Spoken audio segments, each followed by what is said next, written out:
Tonight, we're going to travel together to one of the quietest places on Earth. A place where the cold is so complete that your breath freezes the moment it leaves your body, creating a soft sound, a gentle rustling, like rice falling through your fingers. Where the snow underfoot is dry and fine as sand, where the night sky, during the long polar winter, stretches on for months. This is Siberia, the tundra, the taiga, the coldest inhabited corners of our planet, where temperatures can fall to 71 degrees below 0 Celsius, 95 degrees below 0 Fahrenheit. For thousands of years, people have lived in this cold, not just endured it, but made lives there, raised families, built traditions, and every night they have slept peacefully in temperatures that would seem impossible. Warmth, in the far north of Siberia, comes from something quiet, from the fur of a single animal, from the air trapped between layers, from bodies lying close together under a shared blanket, breathing slowly, drifting into sleep while the world outside drops to unimaginable cold. This is a story of knowledge, of understanding passed down through so many generations that it has become instinct, of a relationship between humans and reindeer that unlocks an entire way of being. Tonight, we're going to follow that knowledge. We'll start with the reindeer itself, the animal that makes everything possible. We'll see how its hide becomes shelter, how its fur becomes clothing, how its meat becomes fuel for the body's inner fire, and we'll follow all of this to the moment when a family gathers together under a blanket sewn from reindeer skins, lets the fire die down to embers, and sleeps through the long Arctic night. So settle in, let the day fall away. We have time. The land we're entering is the Siberian tundra and taiga, the Yamal Peninsula in the far northwest, home to the Nenets people, the Sakha Republic in the northeast, also called Yakutia, where the village of Oymyakon holds the record for the coldest temperature ever measured in a permanently inhabited place, 71.2 degrees Celsius below zero. We're following nomads.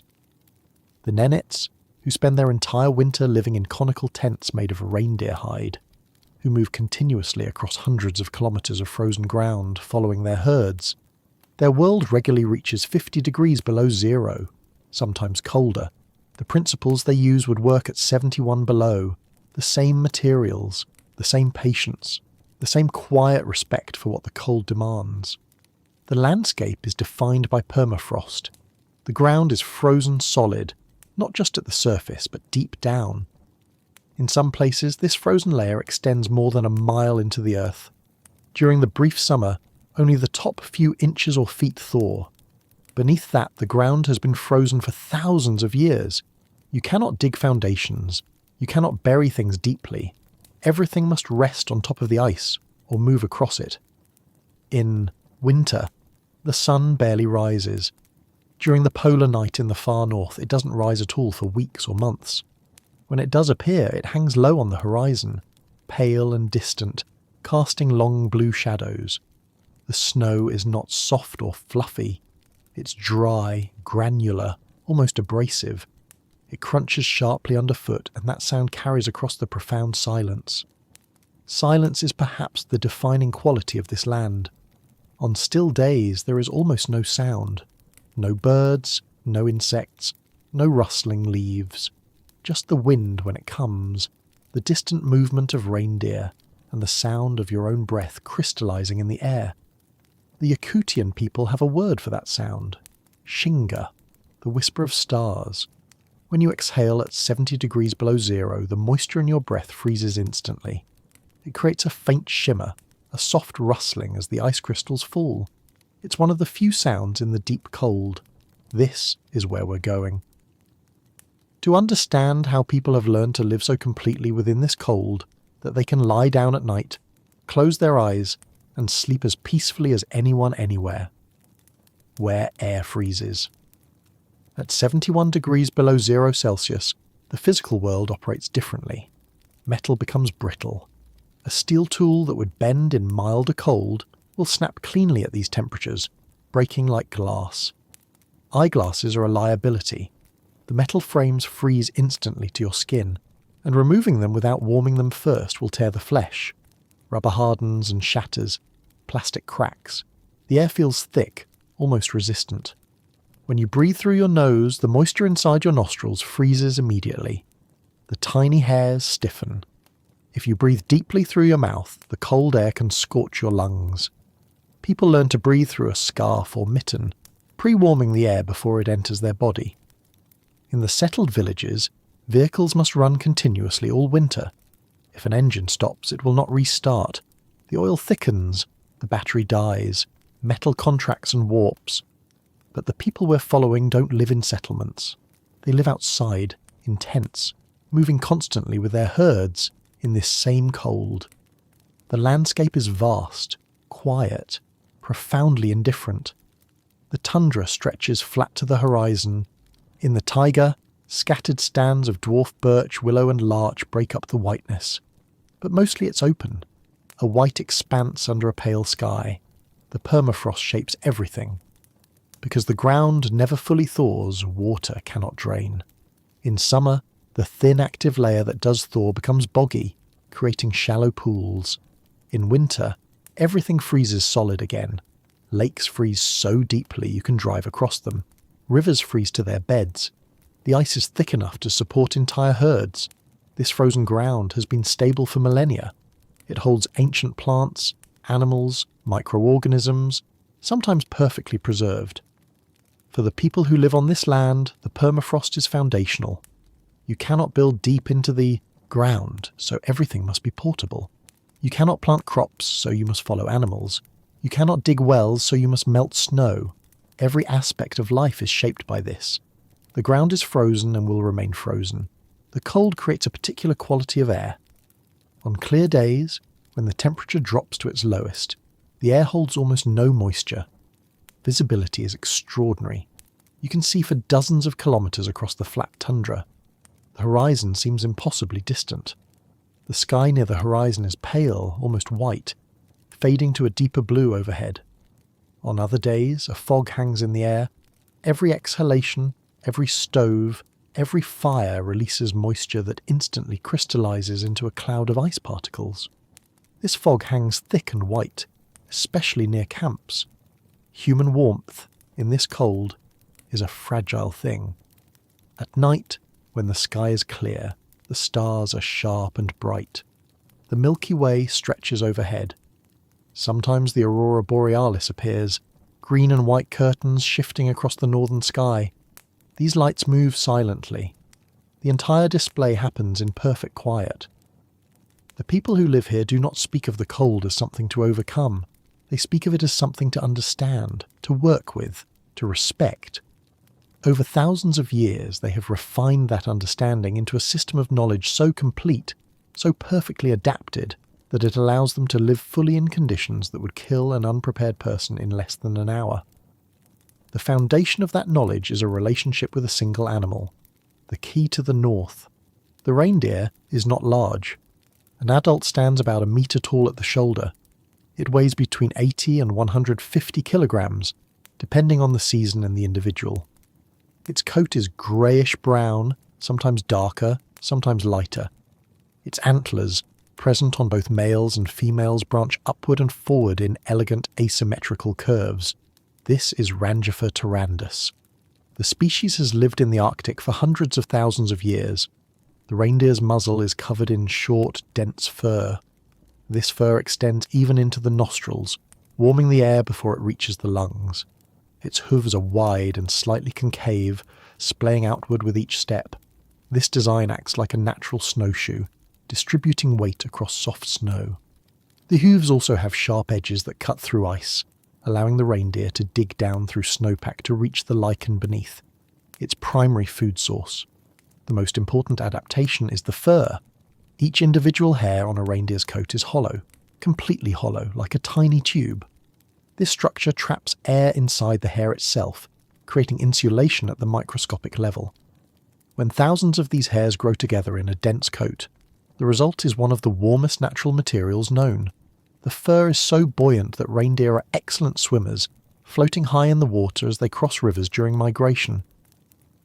This hollow hair fur is what makes everything else possible. The reindeer can withstand temperatures of 50, 60, even 70 degrees below zero without shelter. It pours through snow to reach lichen, a slow-growing plant that covers much of the tundra. Lichen provides minimal nutrition, so the reindeer must eat constantly, moving across vast distances to find enough. This constant movement defines the reindeer's life. An individual reindeer, or a herd, will travel hundreds of kilometres over the course of a year, following the seasonal availability of food. Lichen grows on rocks, on the ground, in thin crusts of green and grey. It grows slowly. A patch of lichen the size of your palm might be decades old. The reindeer know where to find it. They can smell it under the snow. They pour through the snow cover, sometimes through half a metre of packed snow, to reach the lichen beneath. They eat methodically, moving from patch to patch, never staying in one place long enough to exhaust the supply completely. In summer, the reindeer also eat sedges, grasses, the leaves of dwarf birch and willow. They fatten during the summer months, building reserves for winter.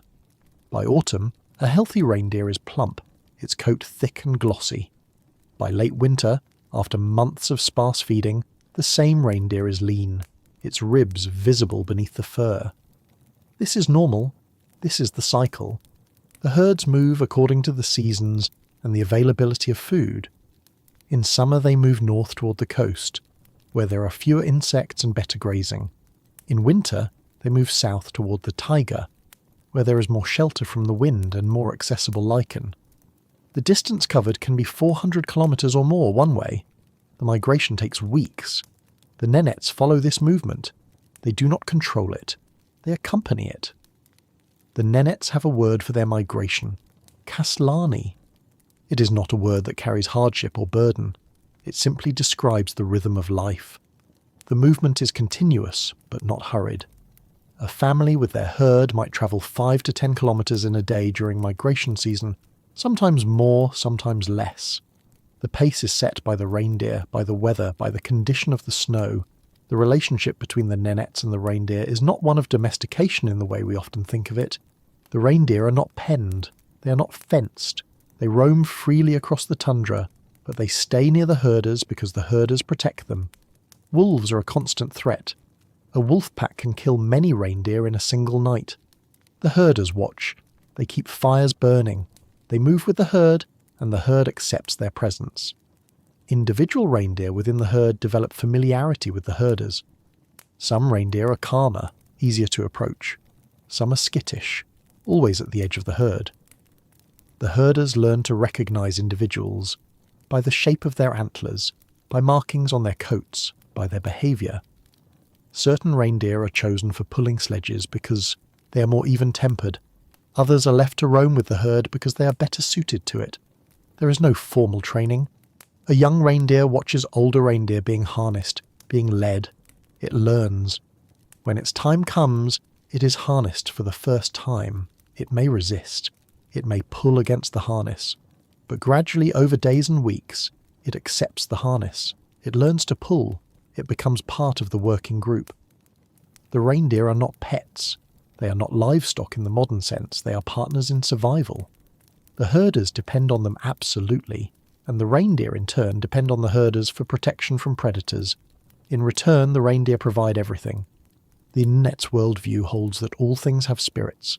The wind has a spirit. The fire has a spirit. The river has a spirit. The sacred sledge, which carries the family's most important belongings, has a spirit, and the reindeer certainly has a spirit. Taking from the reindeer is not simply a practical act. It is part of a relationship, one that requires respect, gratitude, and careful attention. When a reindeer is slaughtered, every part of the animal is used, not because of scarcity alone, though resources are scarce, but because waste would be a failure of respect, a failure of the relationship. The meat and fat provide the core of the diet. They provide the calories needed to maintain body temperature in the cold. Fat, in particular, is essential. It is the most energy-dense food available. A person living and working in temperatures of 50 degrees below zero can require 5,000 calories or more per day. Fat provides those calories efficiently.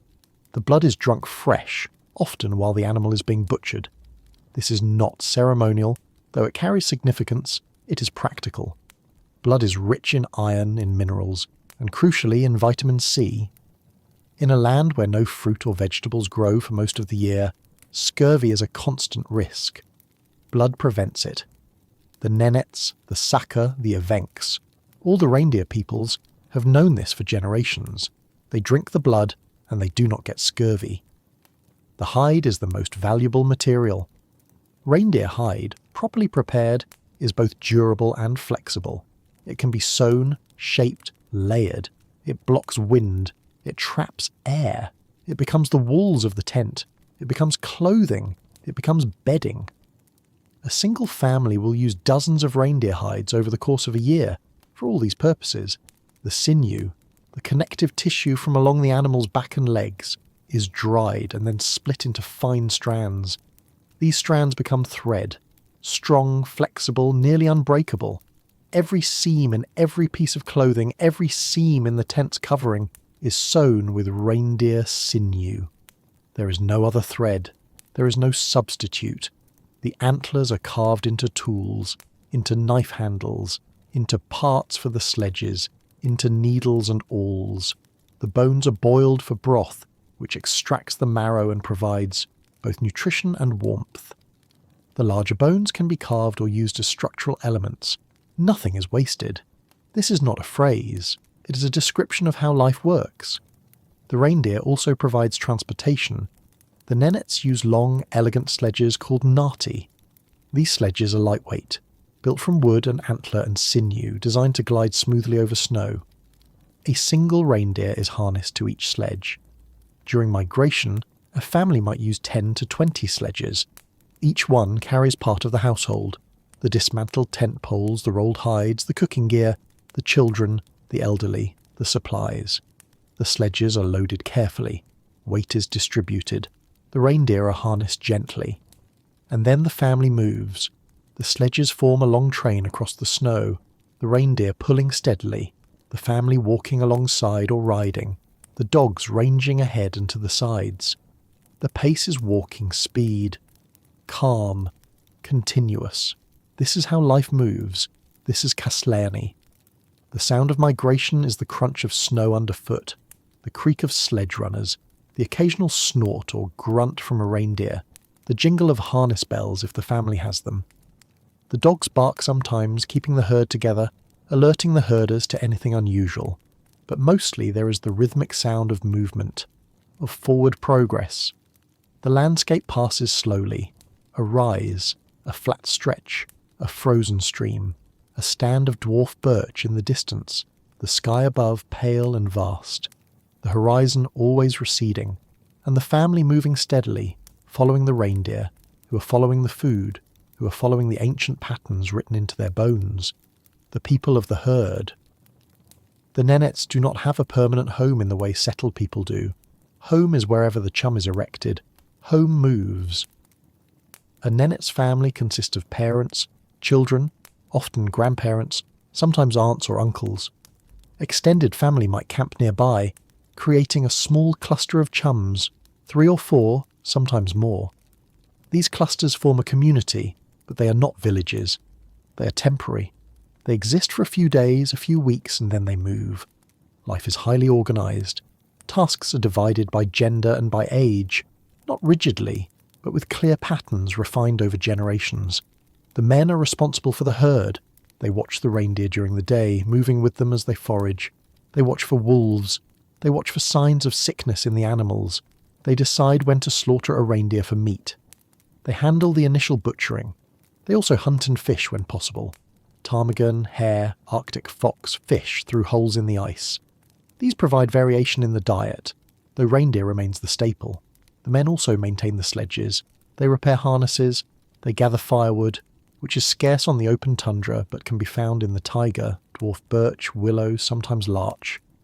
Gathering wood is slow work. The trees are small. You must carry what you find back to camp. But fire is necessary, so the work is done. The women are the masters of the chum. They are responsible for its construction, its maintenance, and everything that happens inside it. This is not a lesser role. It is a role on which survival depends absolutely. The women sew all clothing. This is not a hobby or a craft. It is a life or death skill. A poorly sewn seam in a coat can let in wind. Wind means cold. Cold means frostbite, hypothermia, death. The stitching must be tight, even, and strong. The women learn to sew as children, watching their mothers and grandmothers. By the time a girl is a teenager, she is expected to be able to sew a complete garment. By the time she's an adult, her stitching is invisible, flawless. The women also sew the chum's covering. The nuke, the double layer of hides that forms the tent's walls, must be sewn from 8 to 10 reindeer skins for each layer. The hides must be matched for size. The seams must be watertight and windproof. This is an enormous task, repeated regularly as hides wear out and need replacement. The women prepare all food. They manage the fire inside the chum.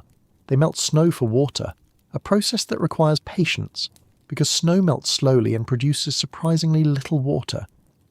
They cook the meat, boil the tea, portion the food. They care for the children, teaching them the skills they will need.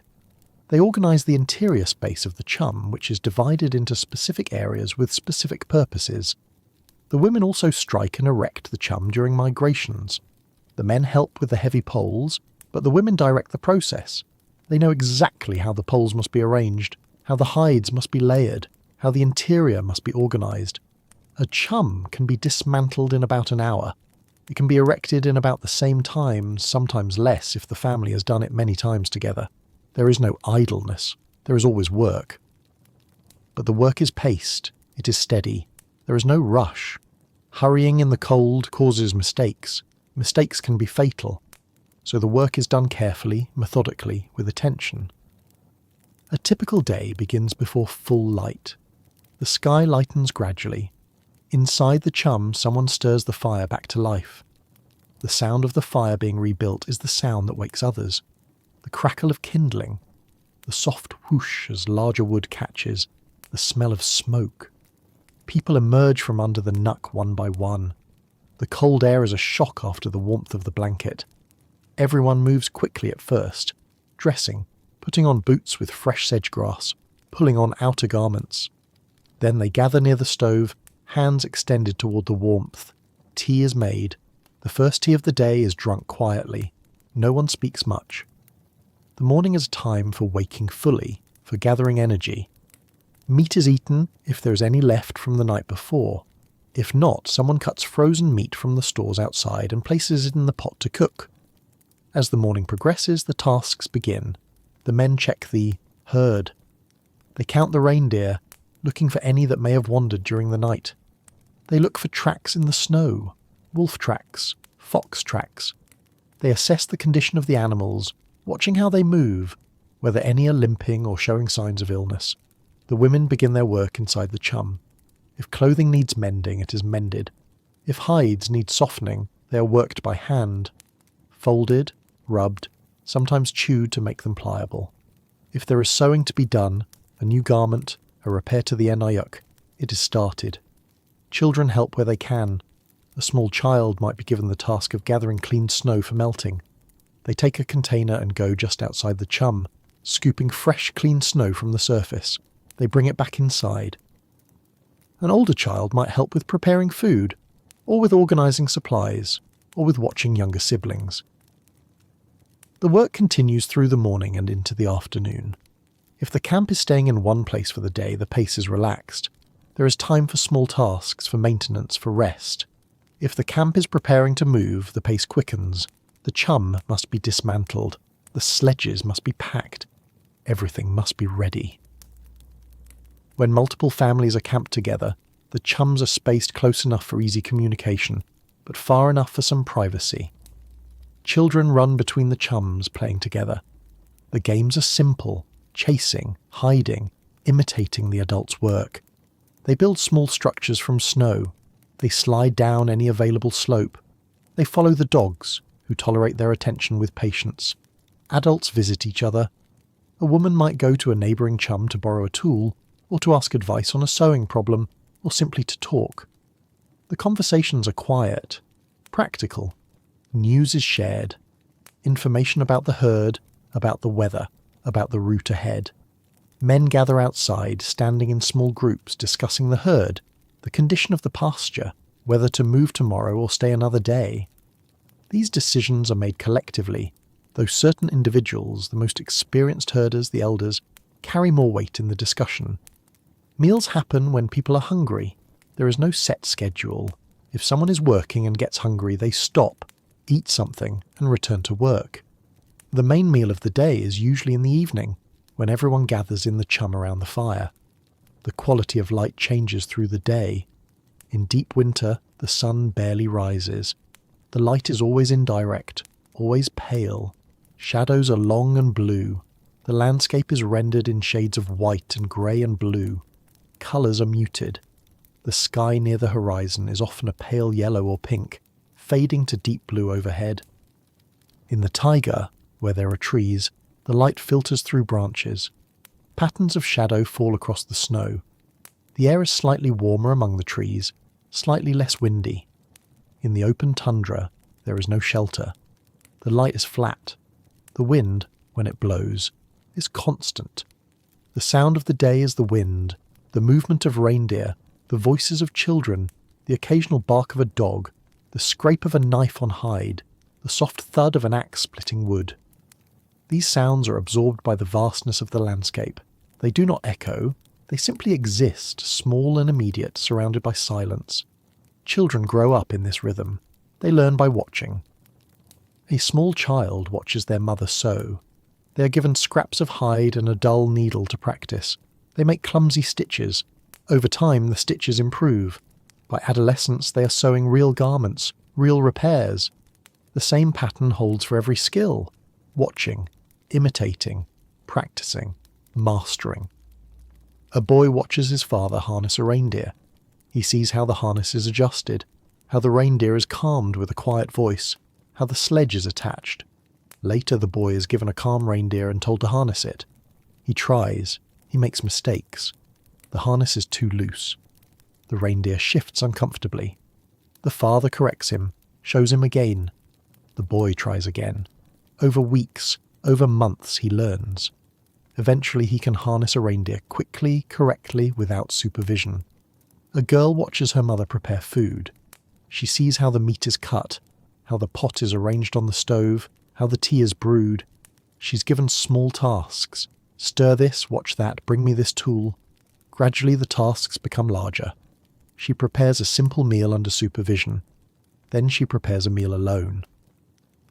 By the time she's a young woman, she can manage the entire process, from melting snow to serving the finished meal. This is how knowledge is transmitted. Not through formal instruction, though explanations are given when needed, but primarily through observation, imitation, and practice. The Nenets traditionally hold an animist worldview. The natural world is not separate from the human world. Everything is connected. Everything has a spirit, a presence, a kind of awareness. The wind is not just moving air, it is a force with intention. The fire is not just a chemical reaction. It is alive in its way, and it must be respected. This worldview shapes behaviour. You do not waste meat because the reindeer's spirit must be honoured. You do not pollute water because the river has a spirit. You do not speak carelessly about the weather because the weather listens. These are not superstitions to the Nenets. They are descriptions of how the world works. There are sacred objects. The sacred sledge, for instance, carries items of spiritual significance. A drum, perhaps, or carved figures, or family heirlooms. This sledge is treated with particular care. It is not loaded carelessly. It is not used for ordinary cargo. It occupies a specific place in the train of sledges during migration. There are rituals, small offerings left at certain places, words spoken in certain ways. These rituals are quiet. They are not dramatic. They are woven into the fabric of daily life. But more than any specific belief or ritual, the Nenets' way of life is defined by patience and attention. You must pay attention to the reindeer, to their behaviour, to the subtle signs that indicate health or illness, contentment or distress. You must pay attention to the snow, its texture, its depth, whether it will support weight or give way. You must pay attention to the wind, its direction, its strength, whether it carries moisture or is bone dry. You must pay attention to your own body, whether you are sweating, which is dangerous, or whether your extremities are going numb, which is also dangerous. This attention is not stressful. It is simply necessary. It becomes second nature. A person raised in this environment develops an acute sensitivity to their surroundings. They notice things that an outsider would miss entirely. A slight change in the wind, a shift in the reindeer's movement, the texture of the snow underfoot. This sensitivity, accumulated over a lifetime, passed down over generations, is what allows survival.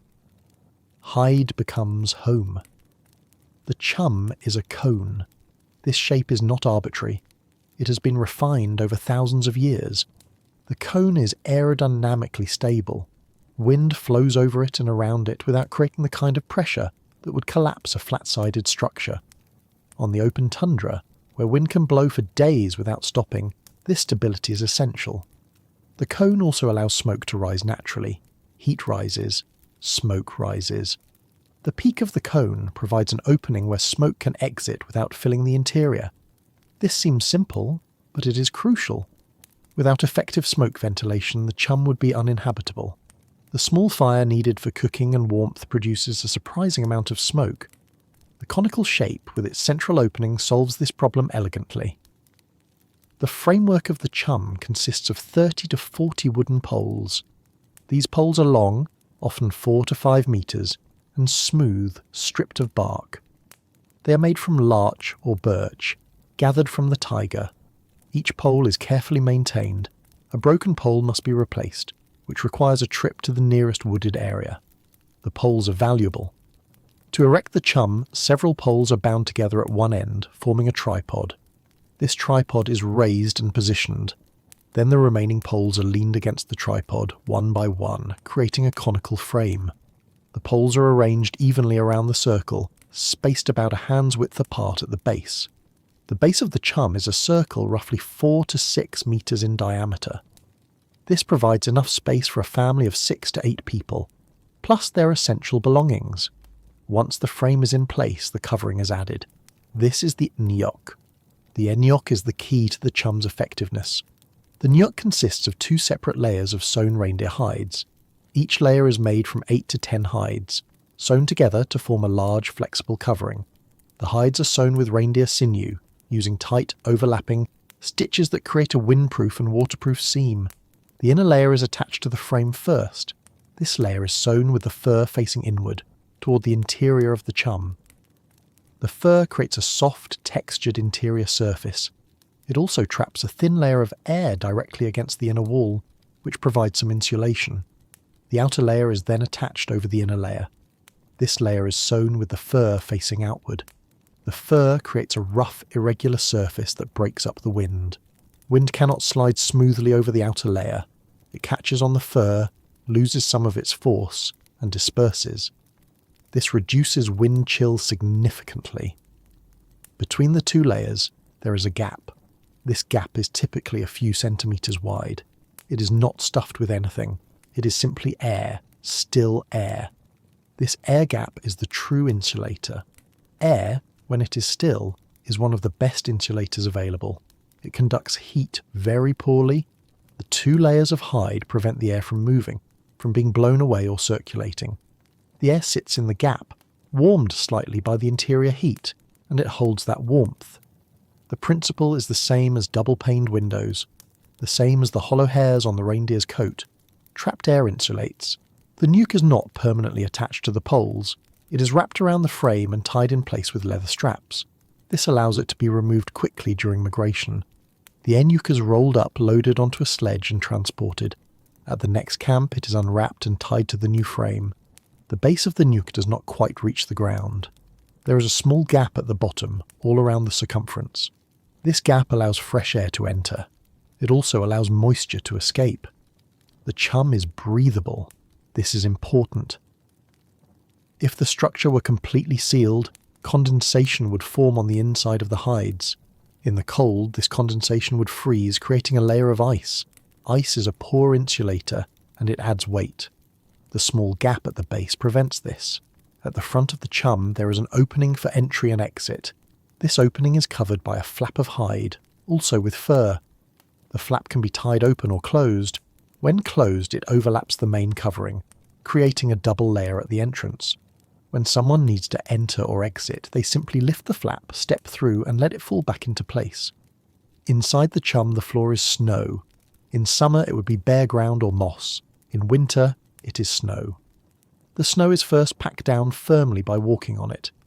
Then, a layer of willow branches is laid across the packed snow. These branches are gathered from the taiga, trimmed and tied into mats. The mats are laid side by side, covering the entire floor. Sometimes wooden planks are used instead of branches if the family has them. The principle is the same. The layer of wood creates a barrier between the inhabitants and the snow. It prevents body heat from melting the snow beneath. If the snow were to melt, it would refreeze into ice, creating a hard, cold, wet surface. The wood prevents this. On top of the willow branches, additional layers are added. Hides, blankets, anything soft and insulating. The floor becomes a layered mat, reasonably comfortable, and most importantly, insulating. At the centre of the chum, directly beneath the smoke hole at the peak, there is a small stove. This stove is made of iron or sheet metal. It is portable, lightweight and simple. It has a flat top for cooking and a small opening where fuel is added. The stove sits on a few flat stones or a metal platform to protect the floor beneath it. The fuel for the stove is wood, dwarf birch and willow gathered from the taiga. Sometimes driftwood, if the camp is near a river. The wood is scarce and precious. It must be gathered regularly. In the coldest parts of winter, when the family is far from the taiga, fuel becomes a limiting factor. The fire cannot be kept burning constantly. It must be used sparingly. The fire serves two purposes. It provides heat for cooking. Meat is boiled in a metal pot. Water is melted from snow. Tea is brewed. These tasks require heat. The fire also provides temporary warmth to the interior of the chum. When the fire is burning, the interior temperature rises above freezing. The space becomes comfortable. People remove their outer garments. Children play. Adults sit and talk. But the fire does not burn all night. This is important. The fuel is too scarce. The effort required to keep a fire going continuously is too great, and more fundamentally, the fire is not necessary for sleep. The chum is not designed to be warm like a modern house. It is designed to be a microclimate. It blocks the wind. It traps some heat. It creates a space where the temperature is higher than the outside air, but not dramatically so. On a night when the outside temperature is 50 degrees below zero, the interior of the chum, away from the stove, might be 30 degrees below zero. This is still well below freezing. It is not comfortable by modern standards, but it is survivable, and with the right techniques, it is enough. The interior of the chum is organised spatially. The area directly behind the stove, opposite the entrance, is the SI. This is the sacred area. It is reserved for important objects, for honoured guests, for moments of reflection. No one sleeps there. No ordinary work is done there. It is a space of respect. To the left of the entrance is the woman's side. This is where food is stored, where cooking implements are kept, where sewing is done. The women spend much of their time in this area, working quietly, managing the household. To the right of the entrance is the man's side. This is where tools are kept. Hunting gear, fishing equipment, knives, rope. The men maintain their equipment here, repairing harnesses, sharpening blades, preparing for the next day's work. The area near the entrance is the coldest part of the chum. Cold air enters through the gap at the base, and it settles near the doorway. This area is used for storage of items that do not need to be kept warm. Frozen meat, extra hides, anything that can tolerate the cold. The sleeping area is arranged around the stove, in the warmest part of the chum. This is where the family will lie down at night, where the furs will be layered, where bodies will gather. But that moment comes later. First there is the work of the day, the constant maintenance, the careful attention, the slow preparation. Fur becomes clothing. Clothing, in the Siberian cold, is not fashion. It is not decoration. It is portable shelter. It is the first line of defence. A person's clothing determines whether they live or die. The principle behind cold weather clothing is layering. Multiple layers, each one trapping air, each one contributing to the total insulation. But the layers must be designed carefully. They must trap heat without trapping moisture.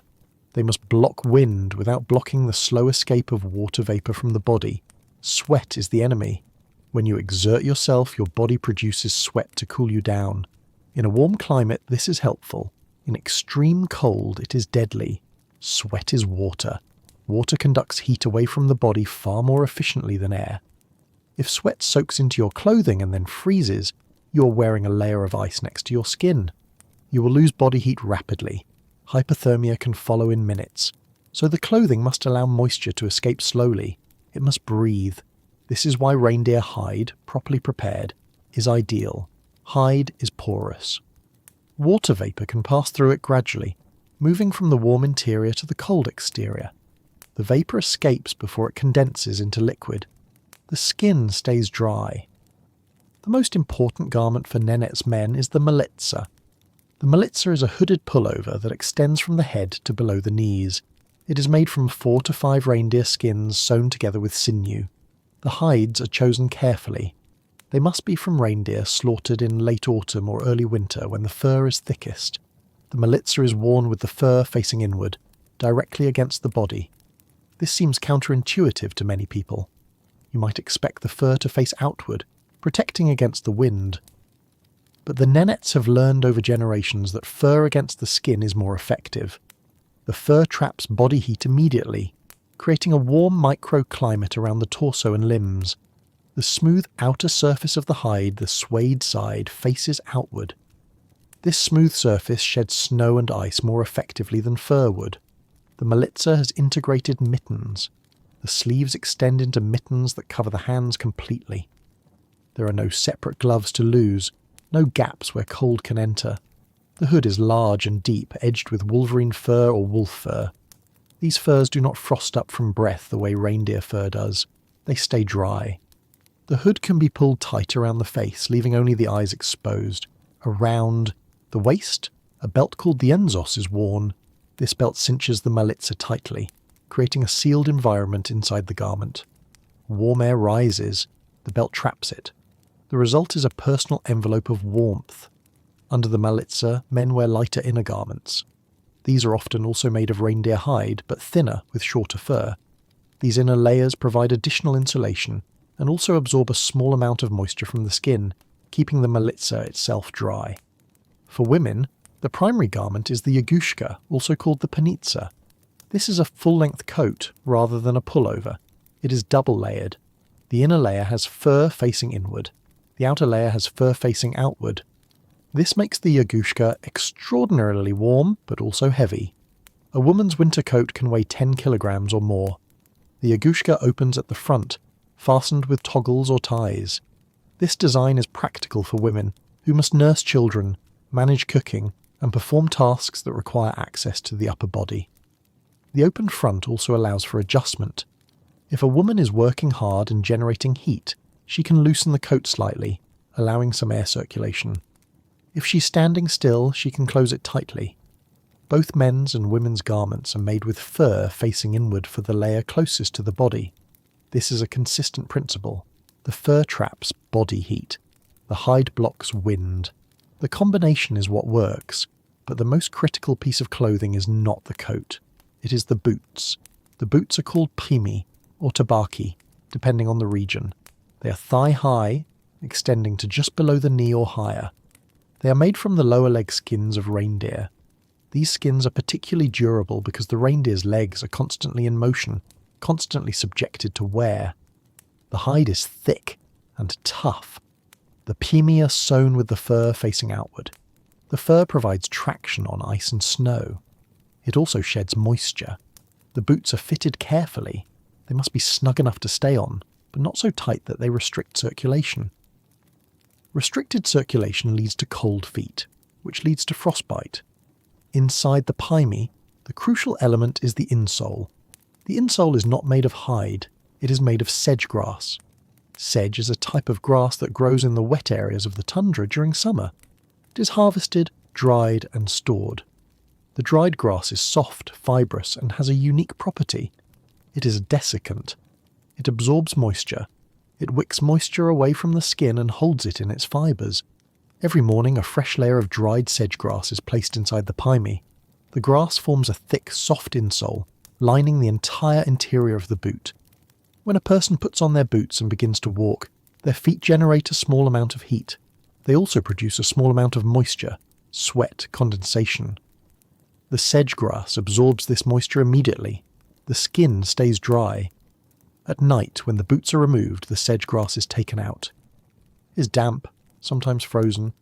It's placed near the stove or hung on a drying rack.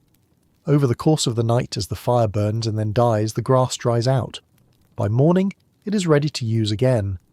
Sometimes a person has 2 sets of grass insoles, rotating them daily to ensure they always have a dry set. This practice, drying the grass every single night, is not optional. It is not a preference. It is a requirement. If the grass is not dried, if it remains damp, the moisture will transfer to the skin. The skin will become cold. Frostbite will follow. Toes will be lost. The person will be crippled. This single practice, the daily changing and drying of sedge grass, prevents frostbite. Nothing else works as well. Felt insoles retain moisture. Wool insoles retain moisture. Only sedge grass, with its unique wicking properties, keeps feet dry in temperatures of 50, 60, 70 degrees below zero. Clothing is maintained constantly. Seams are checked. Any small tear or gap is sewn immediately. Hides wear out. Fur wears away. Garments are patched, repaired, eventually replaced. A person might go through several sets of clothing over the course of a single winter. Sewing, again, is not a hobby. It is survival. The women who sew the clothing are directly responsible for keeping their families alive. A well-sewn coat can last years. A poorly sewn coat can fail in weeks. The difference is life and death.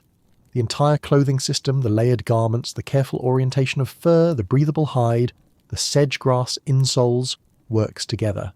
Remove any one element, and the system begins to fail. The knowledge of how to make these garments, how to wear them, how to maintain them, is knowledge that has been tested and refined over thousands of years. It is knowledge that works. The hollow hair. To understand why reindeer fur is so effective, we need to look closely, very closely, at the level of a single hair. A reindeer hair, under magnification, is a tube. The outer wall is made of keratin, the same protein that forms human hair and nails. But unlike human hair, which is solid, a reindeer hair is hollow. The interior of the hair is empty. It is filled with air. This air is trapped. It cannot move. It cannot circulate. And still air, as we've seen, is an excellent insulator. It conducts heat very poorly. Now imagine thousands of these hollow hairs growing together in a dense coat. Each hair is a tiny tube of trapped air. The hairs overlap. They interlock. Between the hairs, there are more pockets of air.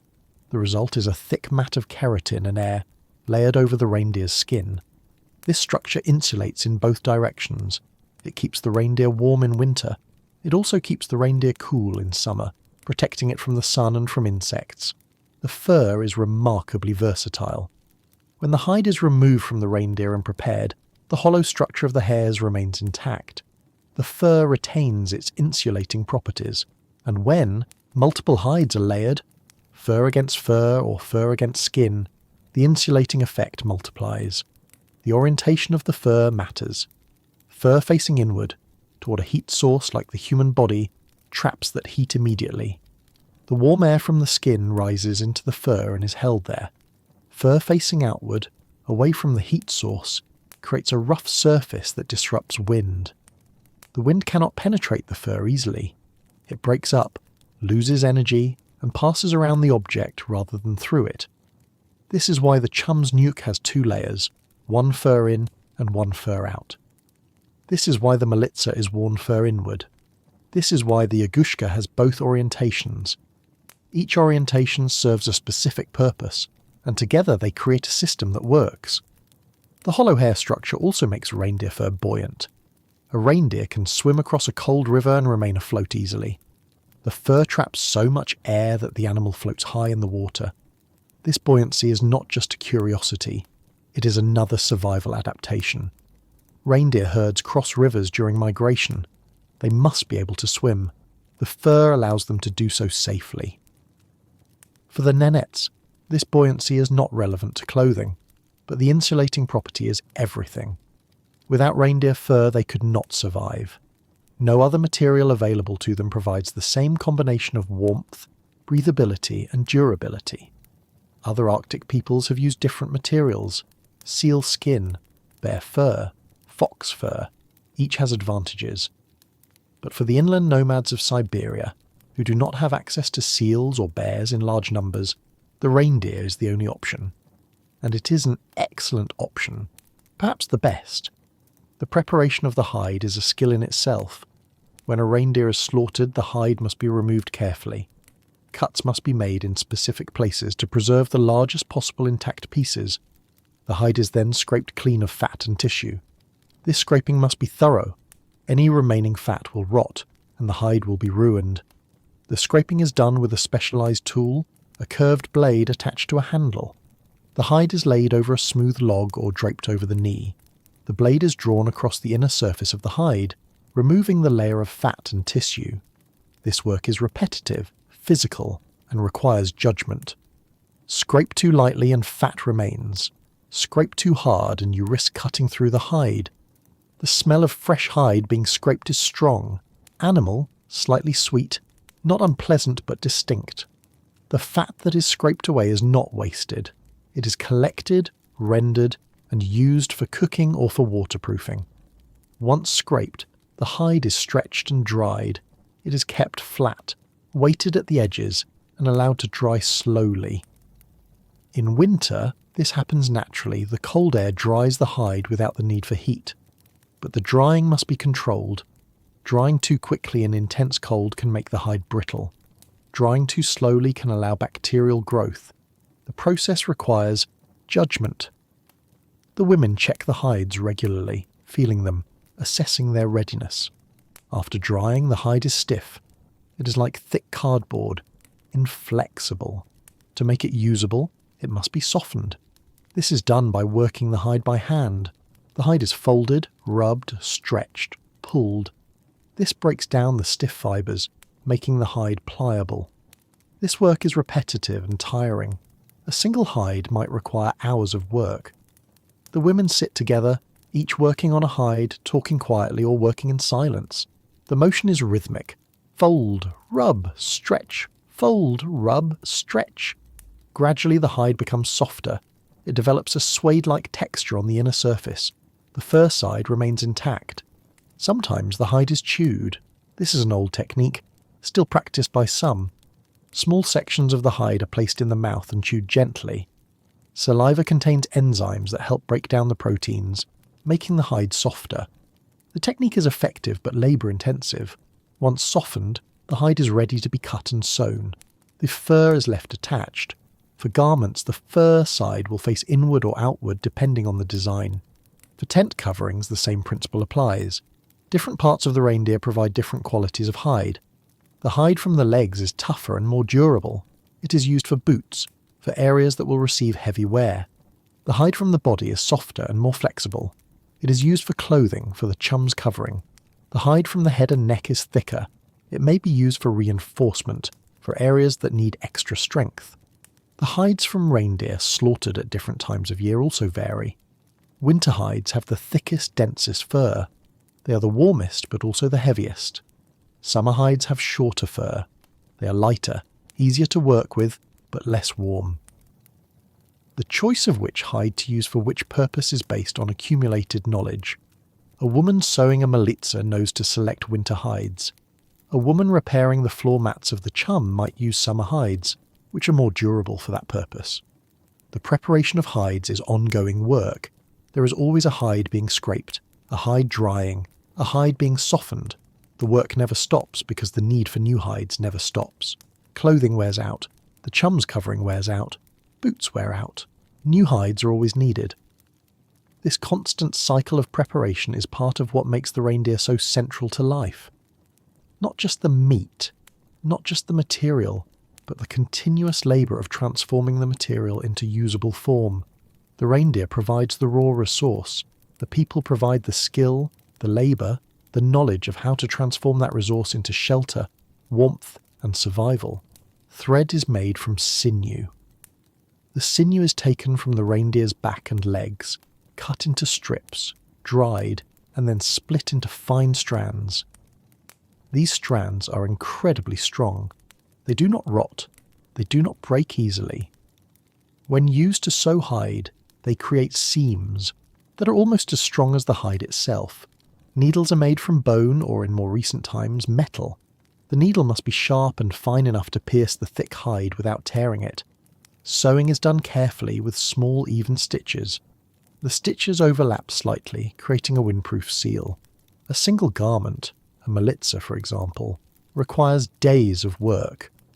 Selecting the hides, cutting them to the correct shapes, sewing the pieces together, attaching the hood, creating the integrated mittens, finishing the seams. Every step requires skill and patience, and then the garment must be maintained. It must be checked for damage, repaired when necessary, cleaned. Though cleaning is minimal, snow is often brushed off, but the hides are not washed in water, as that would ruin them. This is the labour that keeps people alive. The labour of understanding fur, of understanding hide, of transforming a material into a tool that blocks the cold. The knowledge required is vast.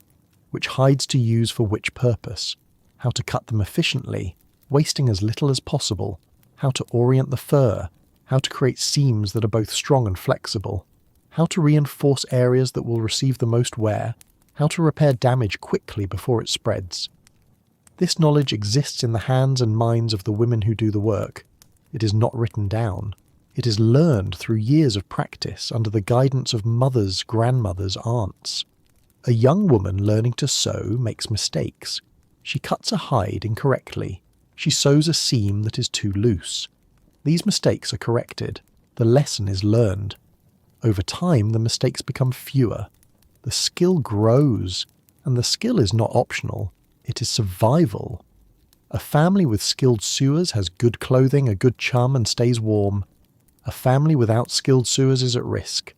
The cold finds its way in. People suffer, so the knowledge is valued. It is passed down carefully. It is practiced daily. It is the foundation of a life in the cold. The boots and what goes inside. We return to the boots, the pimmy. Because this is where the system is most vulnerable, and where the knowledge is most precise. Feet are the extremities farthest from the core of the body. Blood must travel a long distance to reach them. In extreme cold, the body prioritizes the core. It restricts blood flow to the extremities to preserve heat for the vital organs. This is an automatic response. It saves your life, but it puts your feet at risk. Reduced blood flow means reduced heat. Cold feet lose sensation. Without sensation, you do not realize when damage is occurring. Frostbite begins. Ice crystals form in the tissue. Cells die. The damage is often irreversible, so keeping the feet warm is critical. But feet also sweat. Even in extreme cold, when you are walking, when you're working, your feet produce moisture. This moisture must be managed. The pimey boots are made to be insulating, but the key is the sedgegrass insole. Sedgegrass grows in the marshy areas of the tundra during the brief summer. It is a coarse grass, not particularly remarkable to look at. But when it is harvested, dried and stored, it becomes one of the most important materials the Nenettes use. The dried grass is fibrous and soft. It compresses slightly when you step on it, then springs back. This creates a cushioning effect, making walking more comfortable. But more importantly, the grass absorbs moisture. The mechanism is simple. The grass fibres have a porous structure. Water is pulled into the fibres by capillary action. The water is held there, away from the skin. As long as the grass is dry when you put it in the boot, it can absorb the small amount of moisture your foot produces during the day. At the end of the day, the grass is damp, sometimes it is frozen. You remove your boots, you pull out the grass, you place it near the stove or on a drying rack. The heat from the stove, even as the fire dies down, is enough to dry the grass over the course of the night. In the morning, you take the dried grass and place it back in the boot. Or, if you have a second set, You use the dry set and put the damp set out to dry for the next day.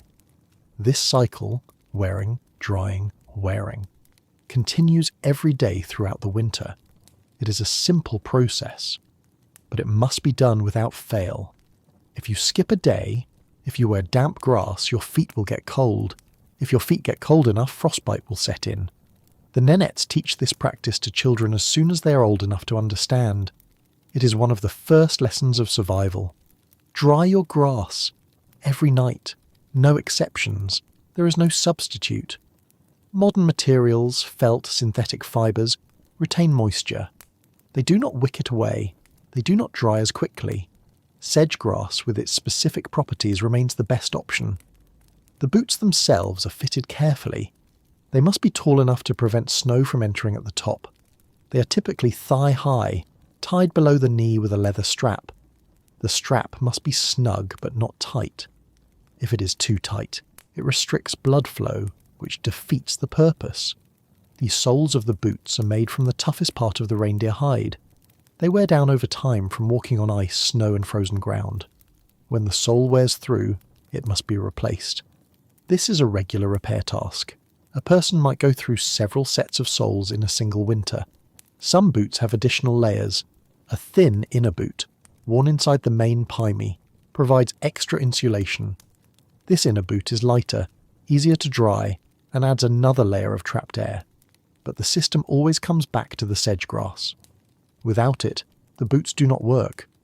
With it, a person can walk all day in temperatures of 50 degrees below zero and have warm, dry feet. This is not an exaggeration.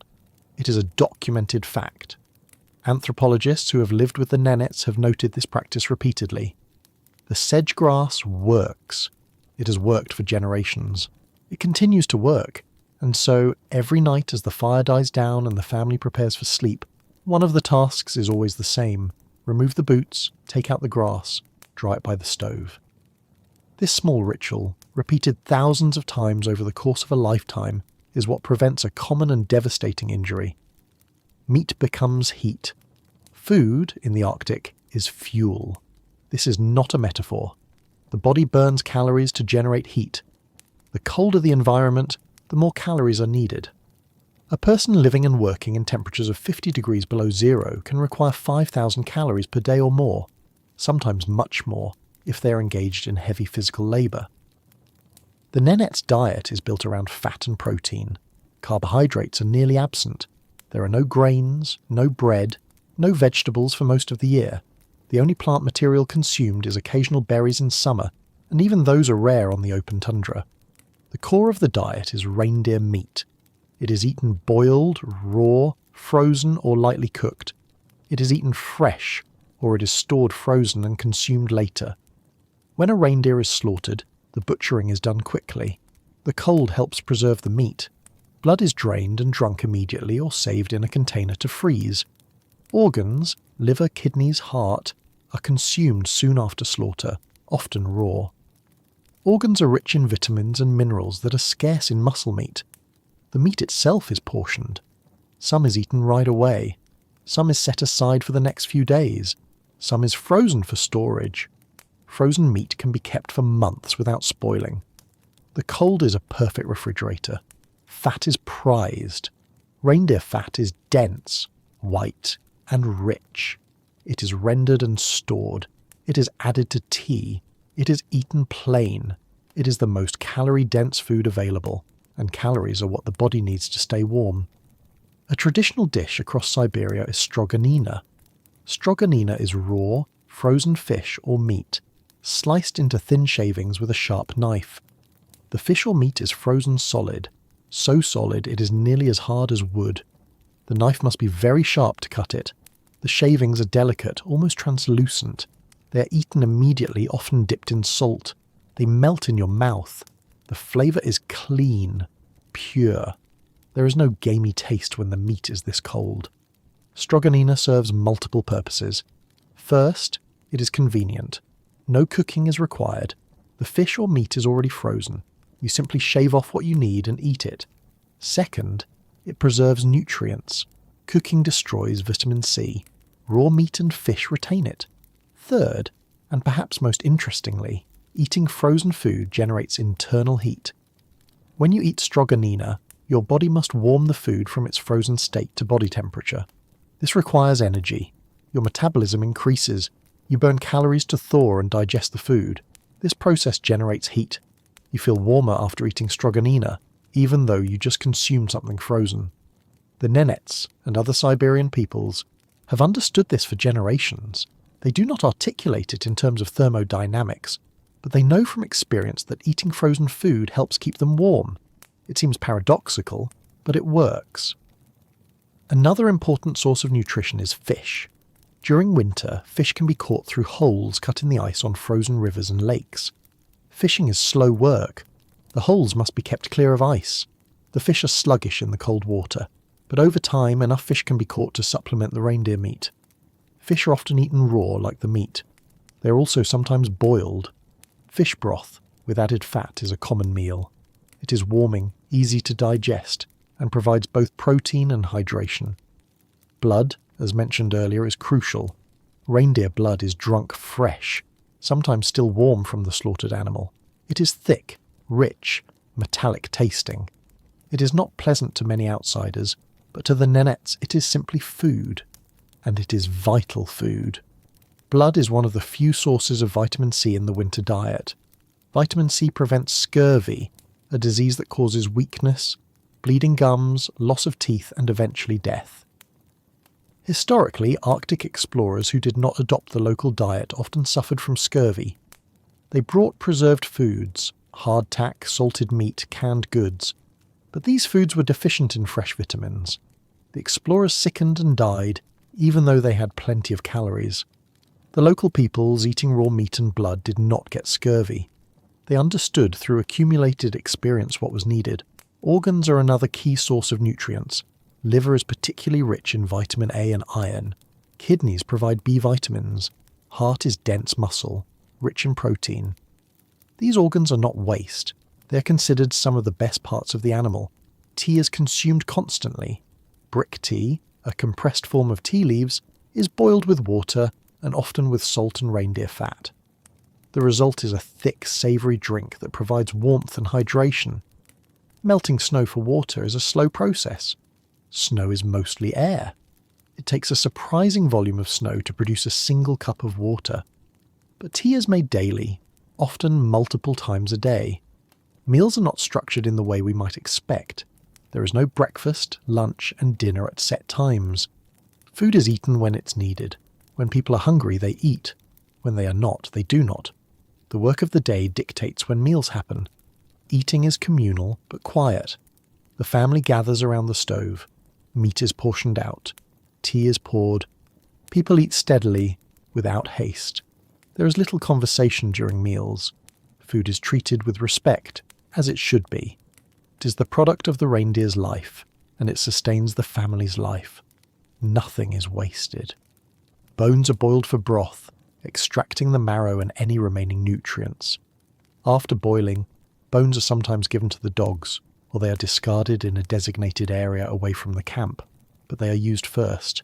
The diet is, by modern nutritional standards, extreme. It is almost entirely animal-based. There is very little dietary fibre, there are no fruits, no vegetables except in summer.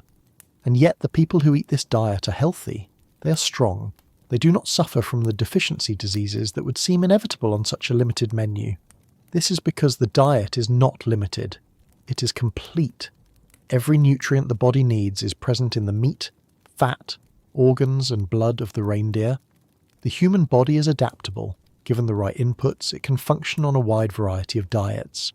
The Nenets' diet is proof of this adaptability, and crucially, the diet provides the calories needed to generate the internal heat that keeps them alive, the fire that dies. Inside the chum, as evening approaches, the fire becomes the centre of activity. The small iron stove has been burning throughout the afternoon. The fuel is dwarf birch or willow, gathered earlier in the day or in days past. The wood is dry, which is important. Wet wood smokes heavily and does not burn well. Dry wood burns cleanly, producing steady heat and manageable smoke. The fire is used for cooking. A metal pot is placed on the flat top of the stove. Water, melted from snow, is boiled. Meat is added to the pot. The meat cooks slowly. Tea is brewed in a separate pot, or sometimes in the same pot after the meat is removed. The tea is strong, dark, often mixed with salt and a piece of fat. While the cooking happens, the interior of the chum warms. The heat from the stove radiates outward. The air near the stove becomes comfortable. People remove their outer garments, the militsa, the yagushka, and sit in lighter clothing. Children play near the warmth. Adults work on small tasks, sharpening a knife, mending a harness, sewing a repair. The warmth is temporary. It exists only while the fire burns, and the fire cannot burn all night. There is not enough fuel. Wood is too scarce. Every piece of wood must be gathered by hand, carried back to camp, and stored. A single evening's fire might consume the wood gathered over an entire afternoon. So the fire is used strategically. It burns during the evening, providing heat for cooking and comfort.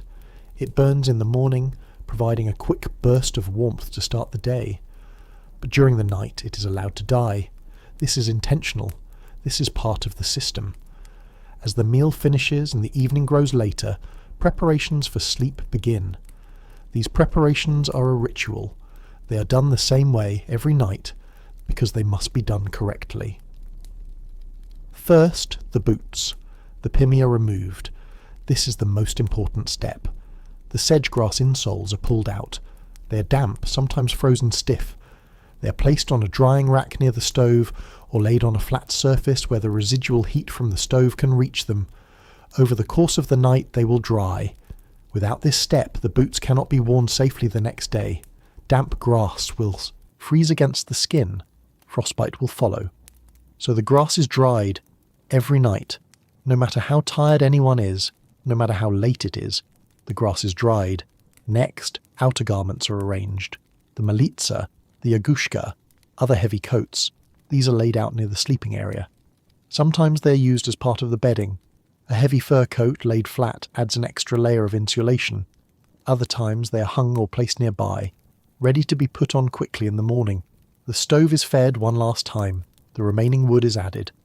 The fire burns bright for a short while, pushing the interior temperature as high as it will go. This final burst of heat is banked. The chum stores it temporarily in the air and in the hides of the walls. Then the fire is allowed to die. No more fuel is added. The flames diminish. The embers glow. Slowly, over the course of an hour or two, the embers fade to ash. The stove goes cold. As the fire dies, the temperature inside the chum begins to drop. The residual heat dissipates through the smoke hole at the top, through the breathable gaps in the nyuk, through the ground beneath. The interior temperature falls 10 degrees, 20 degrees, 30 degrees. By the middle of the night, the interior of the chum, away from where the stove once was, will be well below freezing. It might reach 30 or 40 degrees below zero, sometimes colder. This seems impossible. How can anyone sleep in such cold? The answer is the bed, the nest, the system of layered furs and shared body heat that transforms an uninhabitable space into a survivable one. The nest of bodies. The sleeping area in the chum is prepared carefully. The floor, as we've established, is covered with willow branches or wooden planks. On top of this base, several layers of reindeer hides are laid down. These hides are chosen for durability rather than softness. They are often summer hides when the fur is shorter and the hide is tougher. They are laid fur side up, creating a soft, insulating surface. The hides overlap. There are no gaps. The entire sleeping area is covered. This creates the mattress. It is not thick or plush, but it is effective. It provides a barrier between the sleepers and the frozen ground. On top of the mattress, the family gathers, not in separate beds, not in individual spaces, together. Parents, children, grandparents if they are present. Everyone lies down in a single line, side by side, shoulder to shoulder. The arrangement is not random. The smallest children are placed in the middle between adults. This ensures they are warmest. The elderly, if present, are also placed in the middle. The healthiest adults are on the ends, where the temperature is slightly cooler. The line of bodies forms a single unit, a collective source of heat. Over this line, a massive blanket is pulled. This blanket is called the nuke. The nook is sewn from reindeer hides, but not just any hides. The best nuke is made from the hides of winter fawns. Fawn. Hides are softer, and the fur is denser and finer. A nuck might be sewn from 6 to 8 fawn hides, creating a large, heavy blanket. The nook is pulled over the entire family. It covers them from head to toe. It tucks in around the edges. The goal is to create a sealed envelope. Warm air from the bodies rises and is trapped under the nuke. Cold air from the chum's interior is kept out. The weight of the nuke is substantial. When it settles over you, you feel it. Not oppressive, but present. Solid. Reassuring.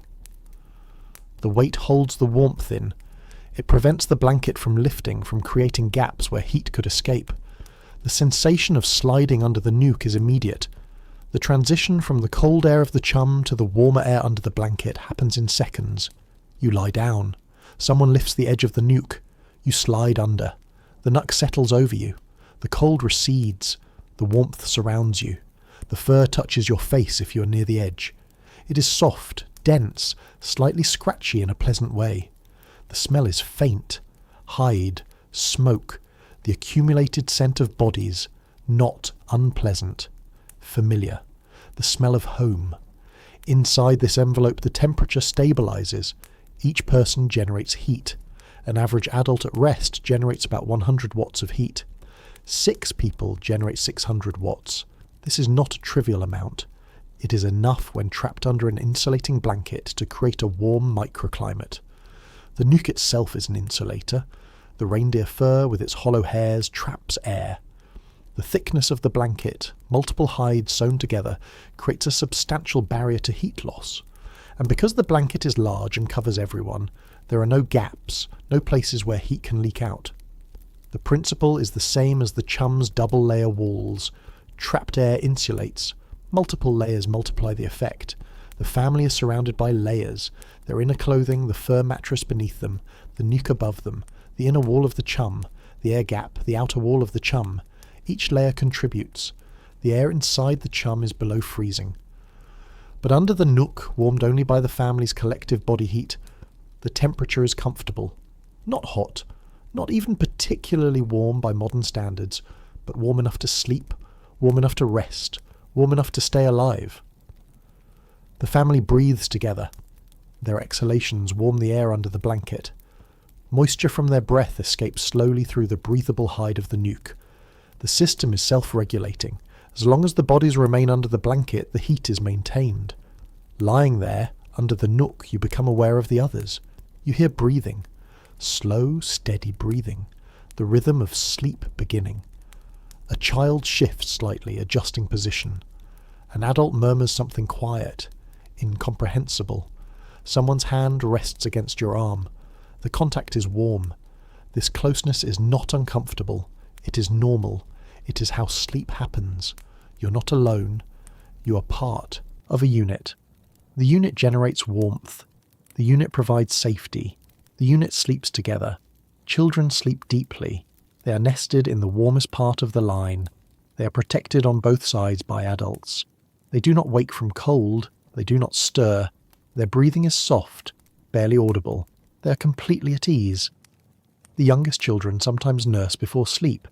A mother lies on her side, the child against her, the nuck over both of them. The child feeds quietly, then drifts into sleep, still held close. The mother adjusts slightly, making sure the child is covered, making sure the nuke is tucked around them both. Adults sleep more lightly. They are aware, even in sleep, of the cold. If a child shifts and creates a gap in the blanket, an adult notices and adjusts. If someone needs to get up during the night, to relieve themselves or to check on the herd, they do so quickly, then return and slide back under the nuke, letting the warmth re-envelope them. The adjustment back under the blanket is always a moment of gratitude. Outside, the air is shockingly cold. Stepping out from under the nuke is like stepping into ice water. You move quickly, do what must be done, and return.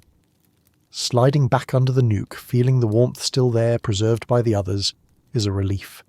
You settle back into place. The cold recedes again. Sleep returns. The dogs sleep outside. They have their own fur. They curl into tight balls, nose tucked under tail. and let the snow drift over them. The snow provides additional insulation. They are comfortable. They do not need the chum. But humans need the chum, and humans need each other. This is the key insight. Alone, a single person under a fur blanket would struggle to stay warm. Their body heat dispersed over the area of the blanket would not be enough.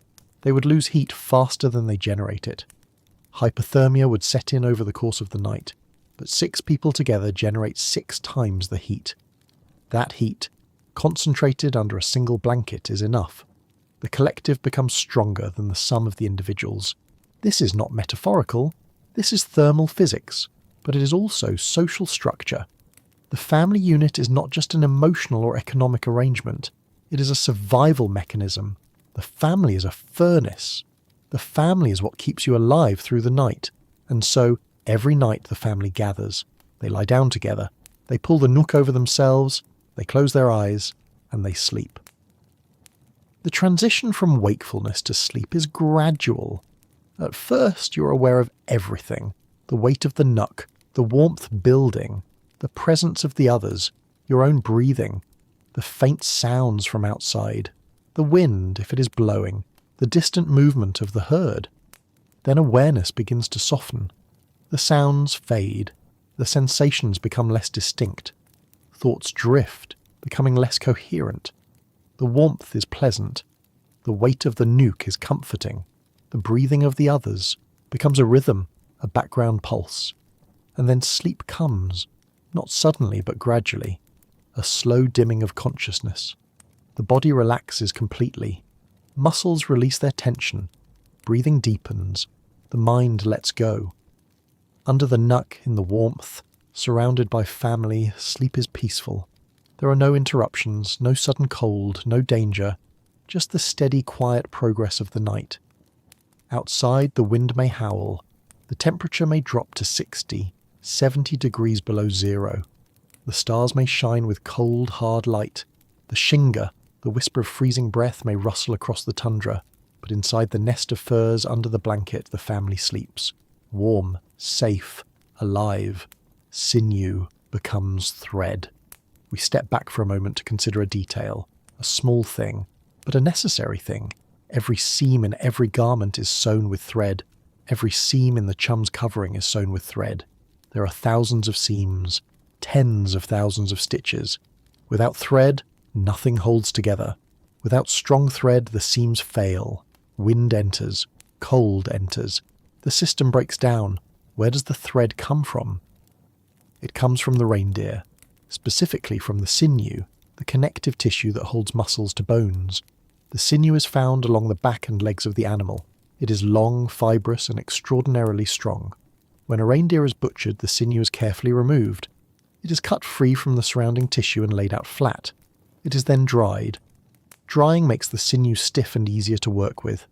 Once dry, the sinew can be split. A knife is used to separate the fibres lengthwise, creating thin strands. These strands are the thread. They are not uniform, they vary in thickness, but they are strong. Stronger in many cases than modern synthetic thread. Before sewing, a strand of sinew is moistened slightly. Saliva works. Water works. The moisture makes the sinew pliable. It can be threaded through the eye of a needle. Bone needles, metal needles, it does not matter. The sinew fits. As the sinew dries during the sewing process, it tightens. It shrinks slightly. This creates a tight, secure seam. The stitches lock in place. They do not loosen over time. They do not unravel. A seam sewn with sinew is nearly waterproof and completely windproof. The sinew swells slightly if it gets wet, filling any tiny gaps in the holes made by the needle. This is another reason why sinew is superior to plant-based fibres. It adapts to moisture. Sewing with sinew requires skill. The stitches must be even. They must be tight. They must follow the edge of the hide precisely. A crooked seam is a weak seam. A weak seam will fail. The women who sew are highly skilled. They have been sewing since childhood. Their stitches are invisible, or nearly so. The seams they create are as strong as the hide itself. A well-sewn garment will last for years, subjected to constant wear, extreme cold, and rough handling. When a seam does fail, and eventually even the best, seams do fail, it is repaired immediately. The failed section is resewn, new sinew is added, the garment is restored. This constant maintenance is part of life. Nothing lasts forever, but everything can be repaired as long as the materials and the knowledge are available. The same principle applies to the chum's covering. The nuke takes a tremendous amount of abuse. Wind pulls at it, snow piles on it, ice forms on it, seams are stressed. Eventually a seam will tear or a hide will develop a hole. When this happens, the damage is assessed. If it is a small tear, it is sewn shut immediately. A patch of hide may be sewn over the hole. If the damage is extensive, that section of the enuki may need to be replaced entirely. New hides are sewn in, and the old damaged hides are removed and repurposed for something else. Floor mats, storage bags, patches for other items. The knowledge of how to sew, how to maintain, how to repair. This knowledge is central to survival. It is not supplementary, it is foundational, and it begins with sinew, with the reindeer once again providing what is needed, the evening fire. Inside the chum, as evening approaches, the fire becomes the centre of activity. The small iron stove has been burning throughout the afternoon. The fuel is dwarf birch or willow, gathered earlier in the day or in days past. The wood is dry, which is important. Wet wood smokes heavily and does not burn well. Dry wood burns cleanly, producing steady heat and manageable smoke. The fire is used for cooking. A metal pot is placed on the flat top of the stove. Water, melted from snow, is boiled. Meat is added to the pot. The meat cooks slowly. Tea is brewed in a separate pot or sometimes in the same pot after the meat is removed. The tea is strong, dark, often mixed with salt and a piece of fat. While the cooking happens, the interior of the chum warms. The heat from the stove radiates outward. The air near the stove becomes comfortable. People remove their outer garments, the malitsa, the yagushka, and sit in lighter clothing. Children play near the warmth. Adults work on small tasks, sharpening a knife, mending a harness, sewing a repair. The warmth is temporary. It exists only while the fire burns, and the fire cannot burn all night. There is not enough fuel. Wood is too scarce. Every piece of wood must be gathered by hand, carried back to camp and stored. A single evening's fire might consume the wood gathered over an entire afternoon, so the fire is used strategically. It burns during the evening, providing heat for cooking and comfort. It burns in the morning, providing a quick burst of warmth to start the day. But during the night, it is allowed to die. This is intentional. This is part of the system. The pot on the stove begins to steam. The smell of cooking meat fills the chum. It is a rich smell, fatty and savoury. The smell itself is warming. It is the smell of sustenance, of calories, of survival. The meat cooks slowly. There is no rush. Rushing accomplishes nothing. The fire burns at its own pace. The meat will be ready when it is ready. Meanwhile, the family waits, gathered in the warmth. Children sit close to the stove, their hands extended toward the heat. Their faces are flushed from the warmth. They are comfortable for now. They talk quietly among themselves, or they simply sit staring into the fire through the small opening in the stove door. Fire is endlessly fascinating. The flames move, shift, change colour. Orange at the base, yellow at the tips, sometimes blue where the heat is most intense. The wood crackles. Small pops and hisses as pockets of moisture or resin heat and expand. The flames consume the wood gradually, turning it black, then grey, then white ash. A mother checks the pot. She lifts the lid slightly. Steam billows out. She stirs the contents with a carved wooden spoon.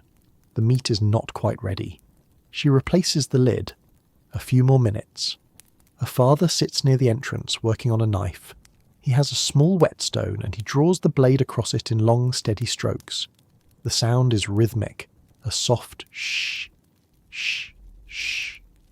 He tests the edge with his thumb, feeling for sharpness. Not quite. He continues. The knife must be sharp. A dull knife is dangerous. It slips, requires more force, causes mistakes. A grandmother sits with a piece of hide in her lap. She's inspecting it, looking for thin spots, for places that might tear. She finds a small area where the hide is wearing. She marks it mentally. Later, she will reinforce it with a patch, sewn carefully to extend the hide's life. An older child is sorting through a pile of sinew strands, separating the finer strands from the coarser ones. The fine strands will be used for delicate sewing, clothing seams, detailed work. The coarser strands will be used for heavier work, tent seams, boot repairs. The child's hands move quickly, confidently. They have done this task many times. The tea is ready first. It has been steeping in its pot, growing stronger. The mother pours it into cups, metal cups, worn smooth from use. She adds a small pinch of salt to each cup. Sometimes a small piece of fat is added, floating on the surface, melting slowly into the hot liquid. The tea is distributed. Each person receives a cup. They hold it in both hands, feeling the warmth transfer to their palms, their fingers. They sip carefully. The tea is hot, almost too hot, but the heat is welcome. It spreads through the body, warming from the inside. The meat is ready. The mother lifts the pot from the stove using a cloth to protect her hands. She places it on a flat surface. She lifts the lid. Steam rises in a thick cloud. The meat is tender, falling apart easily. She portions it out, cutting pieces with a knife, placing them on a wooden plate or directly into people's hands. The family eats. The meat is rich, fatty, satisfying. They eat with their hands, tearing off small pieces, chewing slowly. There is no conversation. Eating is a focused activity. The body needs the calories. The mind is quiet. The fat from the meat coats the lips, the fingers. It is wiped away with a piece of hide kept for this purpose. Nothing is wasted. The broth remaining in the pot is drunk, either immediately or saved for the next meal. The bones are set aside to be boiled again later, extracting every last bit of nutrition. After the meat, more tea is served. The second cup of tea is sipped more slowly. The urgency of hunger is gone. Now there is time to sit, to rest, to let the food settle. The fire continues to burn, though it is beginning to die down. The flames are smaller now. The heat is still present, but less intense. The wood is being consumed. The fuel is running out. The evening stretches on. The light from the fire flickers across the walls of the chum, casting moving shadows. Faces are lit unevenly, half in light, half in shadow. The effect is quiet, intimate. A grandparent begins to speak. The voice is soft, steady. A story. Not a dramatic story. Not a tale of heroes or monsters. Just a memory. A story about a migration years ago. About a particularly harsh winter. About a place they camped. About something that happened. The story is told simply. There is no embellishment. Just facts, observations, small details that bring the memory to life. The others listen, or half listen. The stories are familiar. They have heard them before, but they listen anyway. The stories are part of the fabric of the family, part of the knowledge that is passed down. Sometimes a child asks a question. Why did you go that way? What happened to the reindeer that got lost? The grandparent answers. The explanation is brief. The story continues. Eventually the story ends. There is no formal conclusion. It simply stops. Silence returns. The fire crackles. Someone adds the last pieces of wood to the stove. The work is finished. The last of the tea is drunk. The last of the tasks are completed. The children are growing sleepy. Their eyes droop. They lean against their parents. The time has come. The fire is fed one final time. The remaining wood, perhaps 2 or 3 pieces, is placed in the stove. The fire flares up. The heat intensifies. For a few minutes, the chum is as warm as it will get. People bask in this warmth. They know it will not last. Faces are flushed. Hands are warm. For this brief moment, the cold is forgotten. The warmth is complete. Then the preparations begin. First, the boots. Everyone removes their pimi. The sedge-grass insoles are pulled out. They are damp. They are placed near the stove, arranged carefully so the heat can reach them. This is not optional. This is survival. Next, outer garments. The melitza, the yagushka, heavy coats. These are removed. They are laid flat near the sleeping area, or they are hung on a pole. They will be used again in the morning, but for now they are set aside. People are now in lighter clothing. Inner layers. Soft, thinner reindeer hide. Garments. These are comfortable to sleep in. They provide some warmth without being bulky. The sleeping area is checked. The hides that form the mattress are arranged. They are smoothed flat. They are positioned so there are no gaps, no cold spots where the ground beneath could be felt. The children are guided to the sleeping area. They lie down in the middle, where they will be warmest. They nestle together. They are already half asleep. The adults lie down next, flanking the children.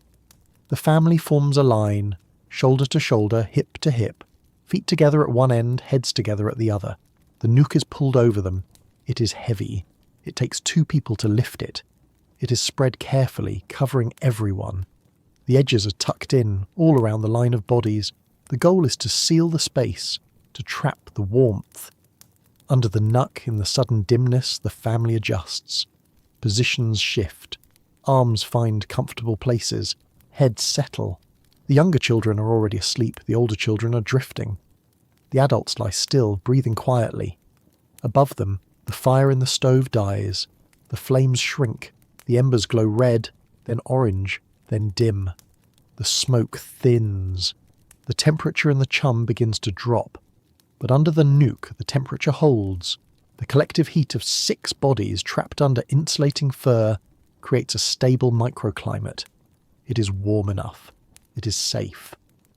Outside, the night is profoundly cold. Inside, under the furs, the family sleeps. Heat from bodies, not fire. The science of what happens under the nook is simple, but worth making explicit.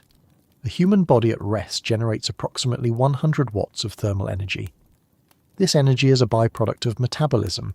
Your cells burn glucose and fat to produce ATP, the molecule that powers all cellular processes.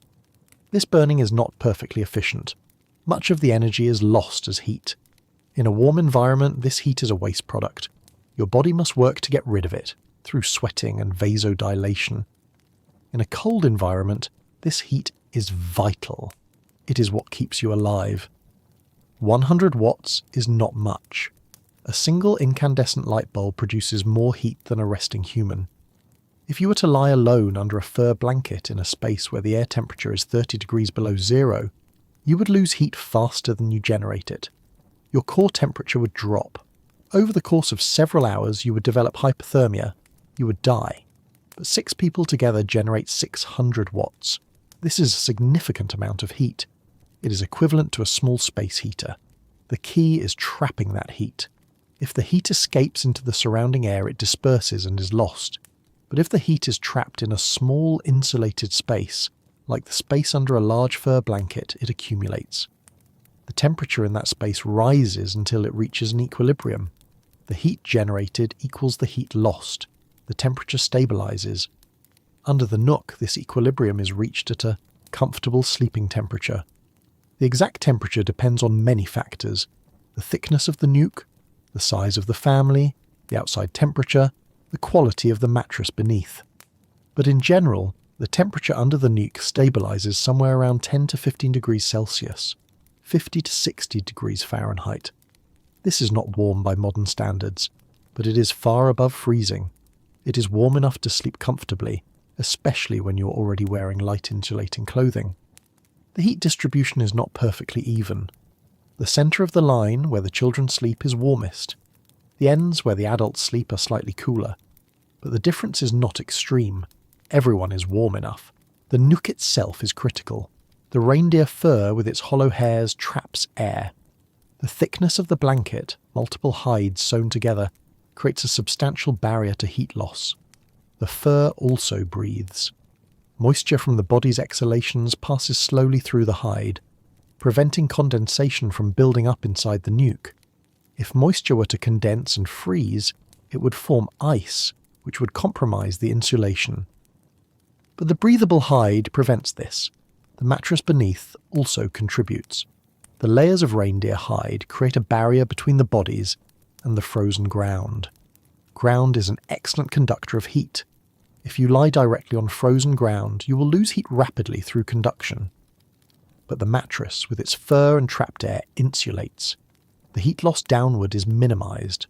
The result is a system that works. The family sleeps warm, using only their own body heat. No fire is needed, no external fuel is burned. The system is self-sustaining as long as the people are present and the nuke is intact. This is not a new insight. The Nenets have known this for generations. They have refined the system over thousands of years.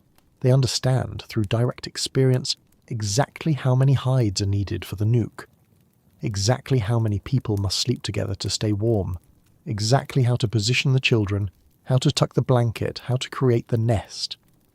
Modern science can explain why it works. The Nenets know that it works. Both are valid forms of knowledge. In a land of silence, the night is long. Outside the chum, the wind may blow, or it may not. On still nights, the silence is complete. There is no sound, no birds, no insects, no rustling of leaves. The snow does not make noise unless something moves across it, and in the deep night, nothing moves. The stars are bright.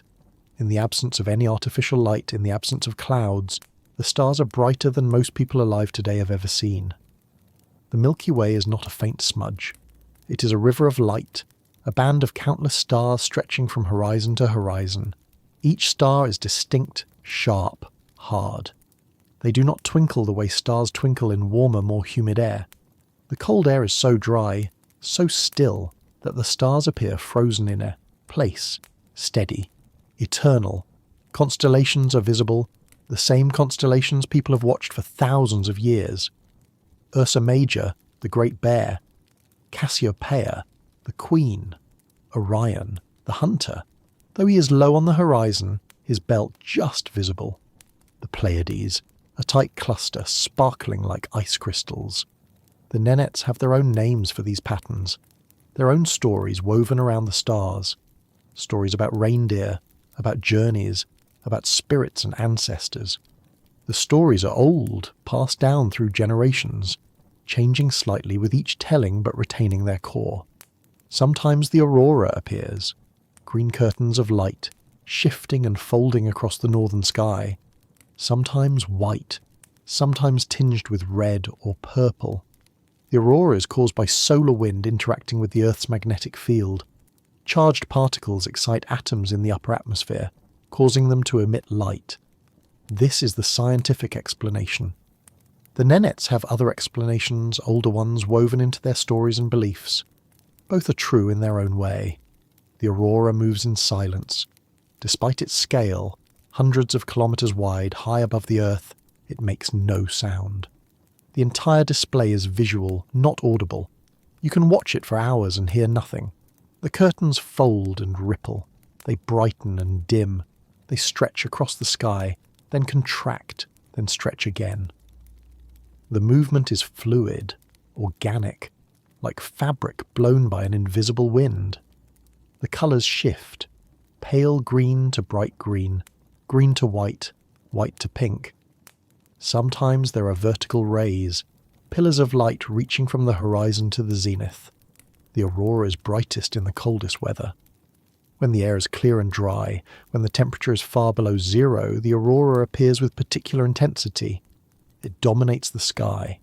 It casts a faint light across the snow, enough to see by. Shadows appear, soft and indistinct, moving as the aurora moves. Inside the chum, the family sleeps. Their breathing is slow and steady. The rise and fall of chests under the nuke creates a gentle rhythm. The children do not stir. They are warm, safe, deeply asleep. The adults may wake briefly, a shift in position, a moment of awareness. Then sleep returns. The temperature inside the chum continues to drop. The residual heat from the stove is long gone. The air is now as cold as the outside air, or nearly so. The chum does not hold heat without the fire. It only blocks wind. But under the nuke the temperature remains stable. The bodies continue to generate heat. The nuke continues to trap it. The system works. Hours pass. The night is halfway over. The stars wheel slowly across the sky, moving from east to west, tracing their ancient paths. The movement is imperceptible unless you watch for a long time, but it is there. The earth turns. The sky appears to move. In the early part of the night, the cold is sharp, but not yet extreme. The temperature might be 40 degrees below zero, 50. Cold enough to kill, but not in minutes, in hours perhaps, if you are unprepared. But under the nuke, this cold is irrelevant. The warmth is maintained. As the night deepens, the temperature drops further. The coldest part of the night is typically just before dawn. This is when the temperature reaches its lowest, 60 degrees below zero, 70. The air is so cold it feels solid, resistant. If you were to step outside at this hour, the cold would hit you like a physical force. Your breath would freeze instantly. The shinga would be loud in the stillness. Your skin, if exposed, would begin to freeze in less than a minute. Your fingers and toes would go numb almost immediately. But inside the chum, under the nuke, the family sleeps on, unaware of the extremity of the cold, protected by layers, fur, air, more hide, protected by each other. Sometimes, in the deepest part of the night, someone does wake. A child needs to relieve themselves. An adult wakes from a dream or from some internal signal. The waking is disorienting at first. Where am I? What time is it? The darkness under the nuck is complete. There is no light. The warmth is present, reassuring, but the need is pressing. The person shifts carefully, trying not to disturb the others. They lift the edge of the nuke. Cold air rushes in. The contrast is shocking. Warm to cold in an instant. They slide out from under the blanket. The air in the chum is well below freezing. Their breath forms a thick cloud. They can barely see. The faint light from outside, starlight, aurora light, filters through the smoke hole, but it is minimal. They find their outer garment. They pull it on quickly. They find their boots. They do not put in fresh grass. This is only a brief trip. They slip their feet into the cold boots and move to the entrance. Lifting the entrance flap, they step outside. The cold is immediate and overwhelming.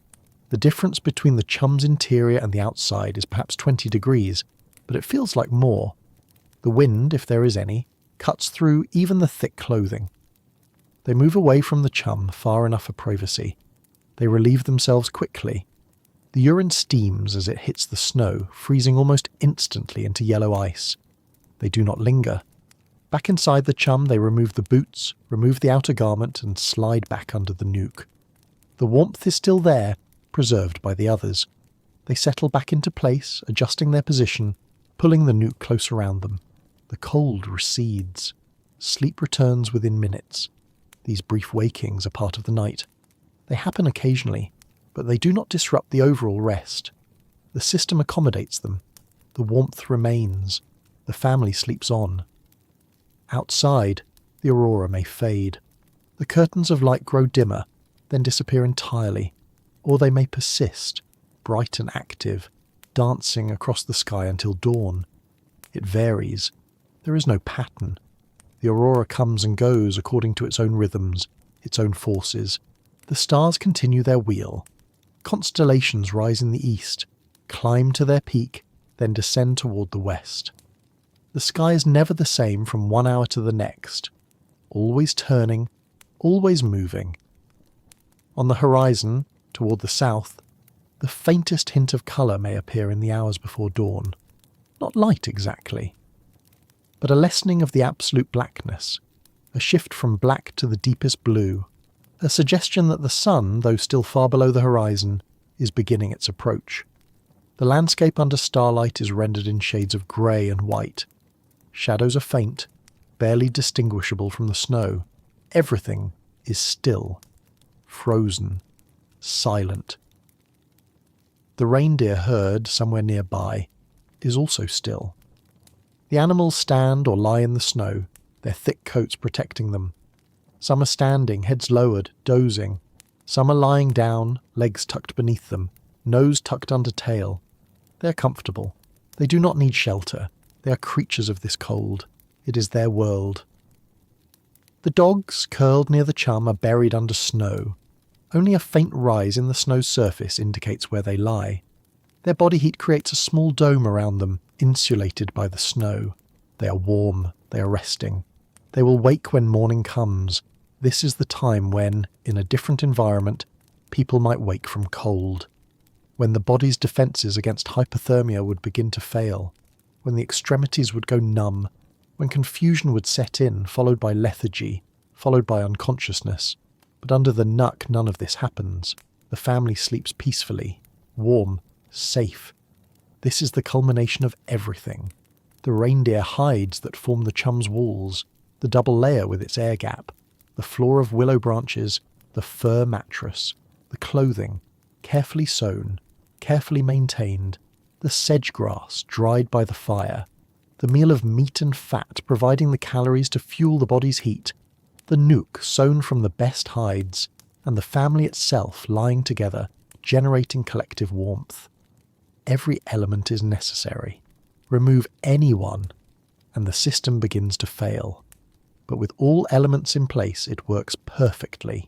This is the knowledge, the accumulated wisdom of thousands of years, the understanding of how to live in a place that should, by all logic, be uninhabitable. And it is not dramatic, it is not triumphant, it is simply quiet, peaceful, a family sleeping through a cold night, as they have slept through countless cold nights before, as they will sleep through countless cold nights to come, until dawn. The first hint of dawn is subtle. In the far north during winter, dawn does not come quickly. There is no sudden sunrise. Instead, the sky begins to lighten gradually, almost imperceptibly. The horizon shifts from black to deep blue, then to lighter blue, then to grey. Inside the chum, this light does not penetrate. The double layer of hides blocks it. The interior remains dark. But the family begins to wake, not because of light, but because of internal rhythms. The body knows when morning is approaching.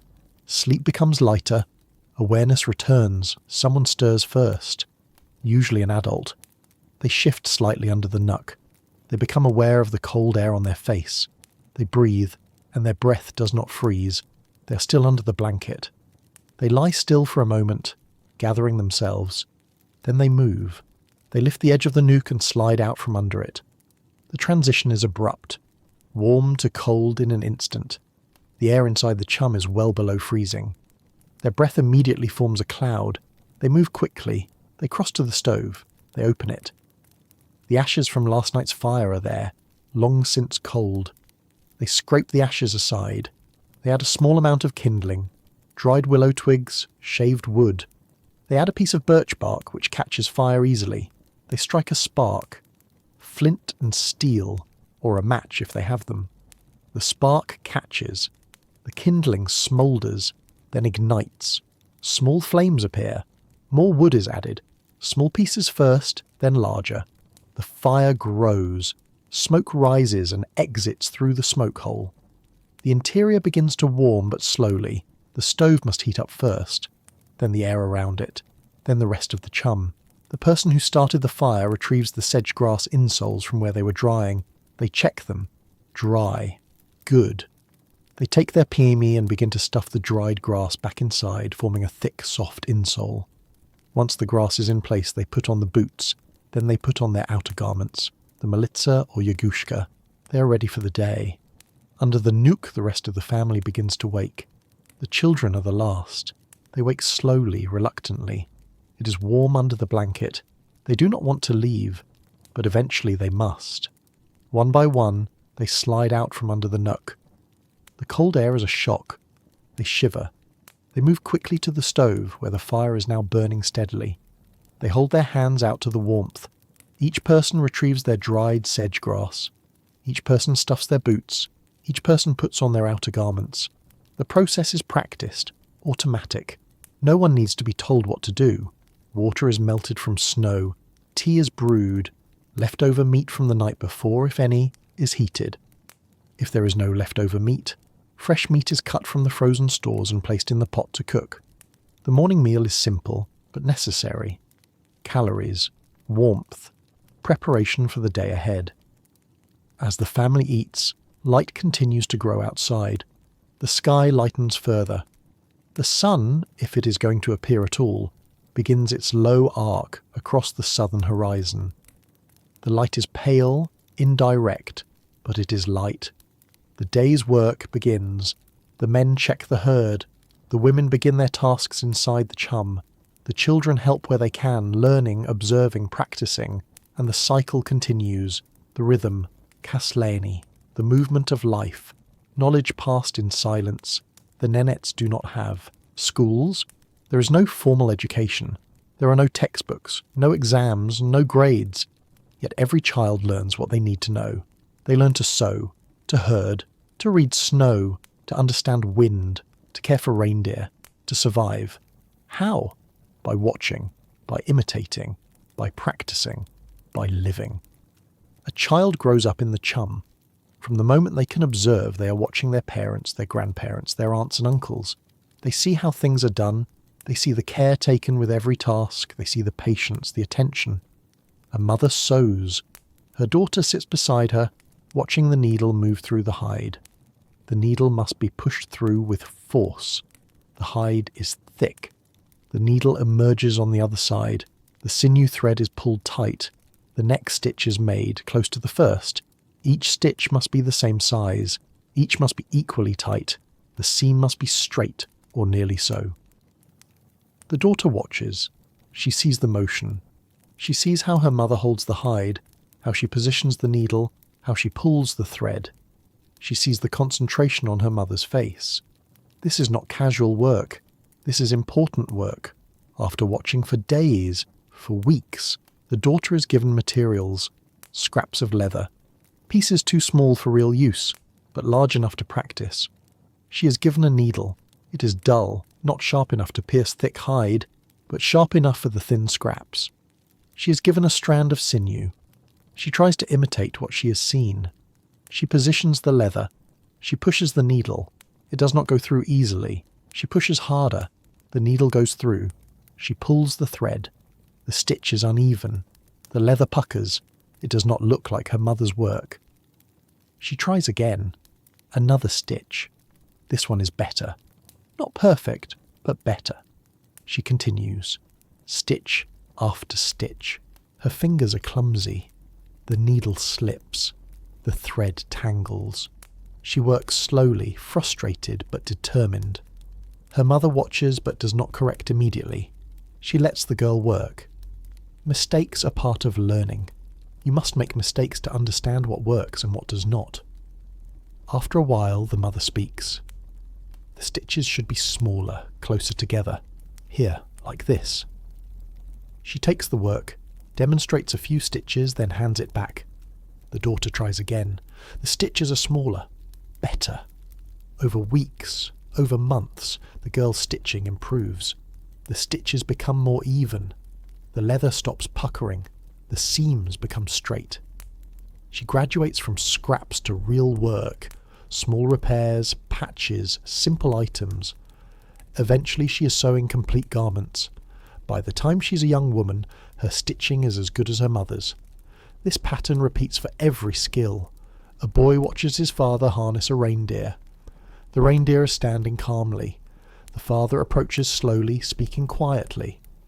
The reindeer watches but does not move. The father runs his hand along the reindeer's side, reassuring. Then he lifts the harness. The harness is made of leather straps and carved wood. It fits over the reindeer's shoulders and back.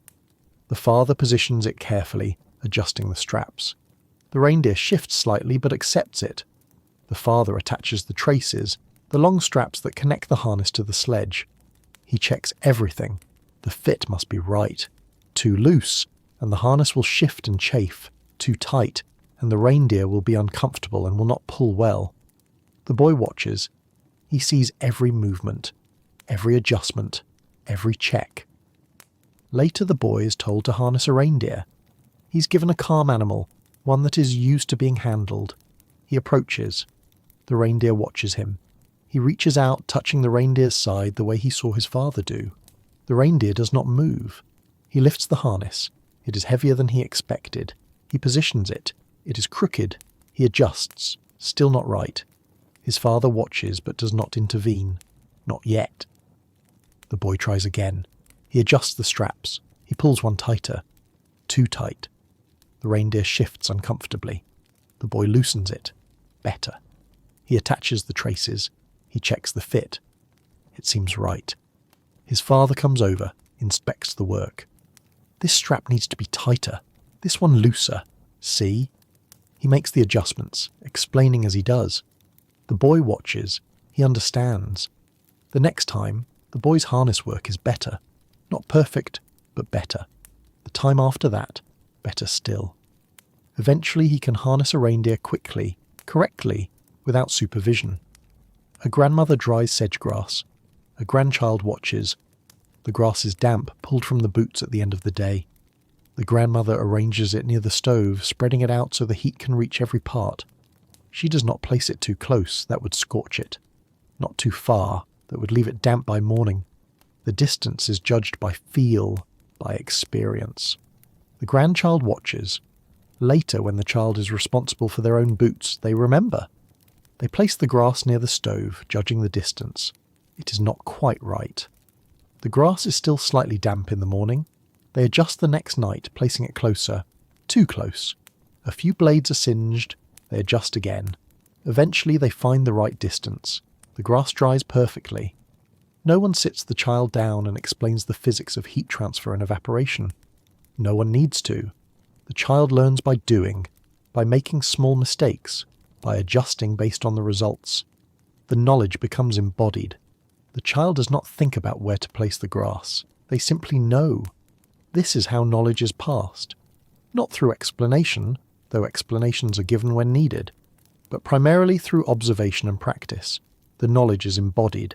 It lives in the hands, in the eyes, in the intuition. And the knowledge is vast. A person raised in this environment knows thousands of things. They know which snow can be melted for drinking water and which cannot. Loose, fresh snow melts well. Old, compacted. Snow is harder to melt and produces less water. Ice is better than compacted snow but requires more fuel to melt. They know this not from being told but from experience. They know how to read the texture of snow to determine what lies beneath. Smooth, even snow suggests solid ground. Uneven snow with dips and mounds suggests hidden obstacles. Rocks, stumps, uneven terrain. Snow with a particular crust suggests that it may not support weight. Step carefully, or you will break through. They know how to judge the weight of a sledge, how to balance a load so it does not tip or drag unevenly. They know how to harness a reindeer without causing discomfort. They know how to butcher an animal efficiently, wasting nothing. The cuts are made in specific places following the natural divisions of muscle and bone. The hide is removed without tearing it. The organs are removed carefully, without puncturing them. The meat is portioned. The fat is saved. The blood is collected. Nothing is wasted. They know how to find the best firewood. Not all wood burns equally. Birch burns hot and clean. Willow burns quickly. Larch can be used but produces more smoke. Dead wood still standing is better than wood lying on the ground. Ground wood absorbs moisture and is harder to light. They know this from experience. They know how to predict weather from the behaviour of the animals, the quality of the light, the feel of the wind. If the reindeer are restless, moving more than usual, a storm may be coming. If the wind shifts to the north and picks up speed, cold air is arriving. If the light becomes flat and grey, snow is likely. These are not certainties, but probabilities.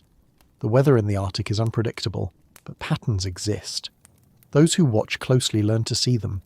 They know how to sew a seam that will not fail, how to repair a broken tool, how to treat frostbite, warm the affected area slowly, never rapidly, never rub frostbitten skin, never expose it to direct heat.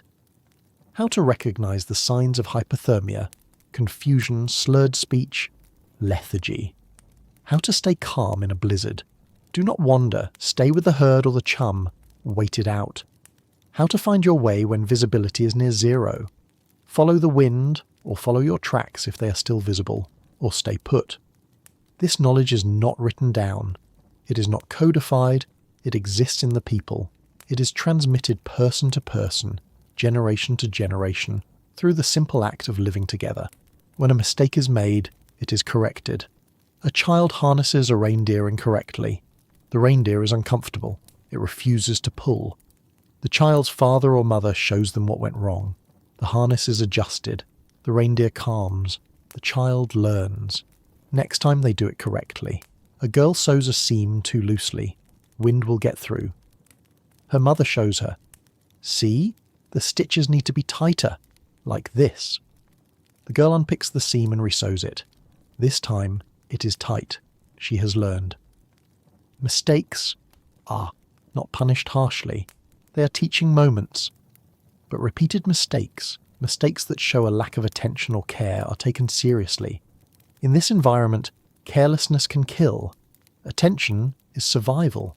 Children learn different skills at different ages. Very young children learn to stay warm, to stay close, to listen. They learn not to wander away from the chum. They learn to move carefully on ice, to avoid open water, to watch for dangerous animals. As they grow, they learn practical skills. How to help with food preparation, how to gather snow for melting, how to help pack the sledges, how to watch the younger children. By adolescence, they are learning adult skills: sewing, herding, butchering, repair work. By the time they are adults, they are fully competent. They can manage all aspects of nomadic life independently. This system of transmission is fragile. If the chain is broken, if a generation is removed from the traditional life, educated in schools far away, taught different skills, the knowledge can be lost. And once lost, it is extraordinarily difficult to recover. You cannot learn these skills from a book. They must be learned by doing, under the guidance of someone who already knows. The Nenets are aware of this. There is a growing concern among the older generations that the traditional knowledge is not being passed down as completely as it once was. Younger people are drawn to towns, to wage labour, to modern life. This is understandable. Modern life offers comforts, opportunities, conveniences that the nomadic life does not. But it also means the knowledge fades, skills are lost. And with them, the ability to live in this place, in this way, begins to disappear. The elders speak about this, not often and not loudly. But the concern is there. They watch the younger generation. They see who is learning and who is not. They encourage those who show interest. They teach patiently, hoping the knowledge will take root, hoping it will be passed on again when the time comes. Because the knowledge is irreplaceable. It cannot be invented from scratch. It is the product of thousands of years of trial, error, adaptation, and refinement. It is the accumulated wisdom of countless generations, each one adding to the knowledge, perfecting it, passing it on. It is knowledge that works, knowledge that has saved countless lives, knowledge that allows people to sleep peacefully at 70 degrees below zero.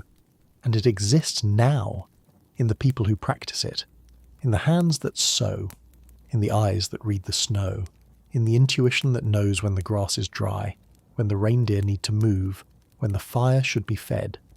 As long as the knowledge is practiced, it lives. As long as it is passed down, it continues. The chain remains unbroken.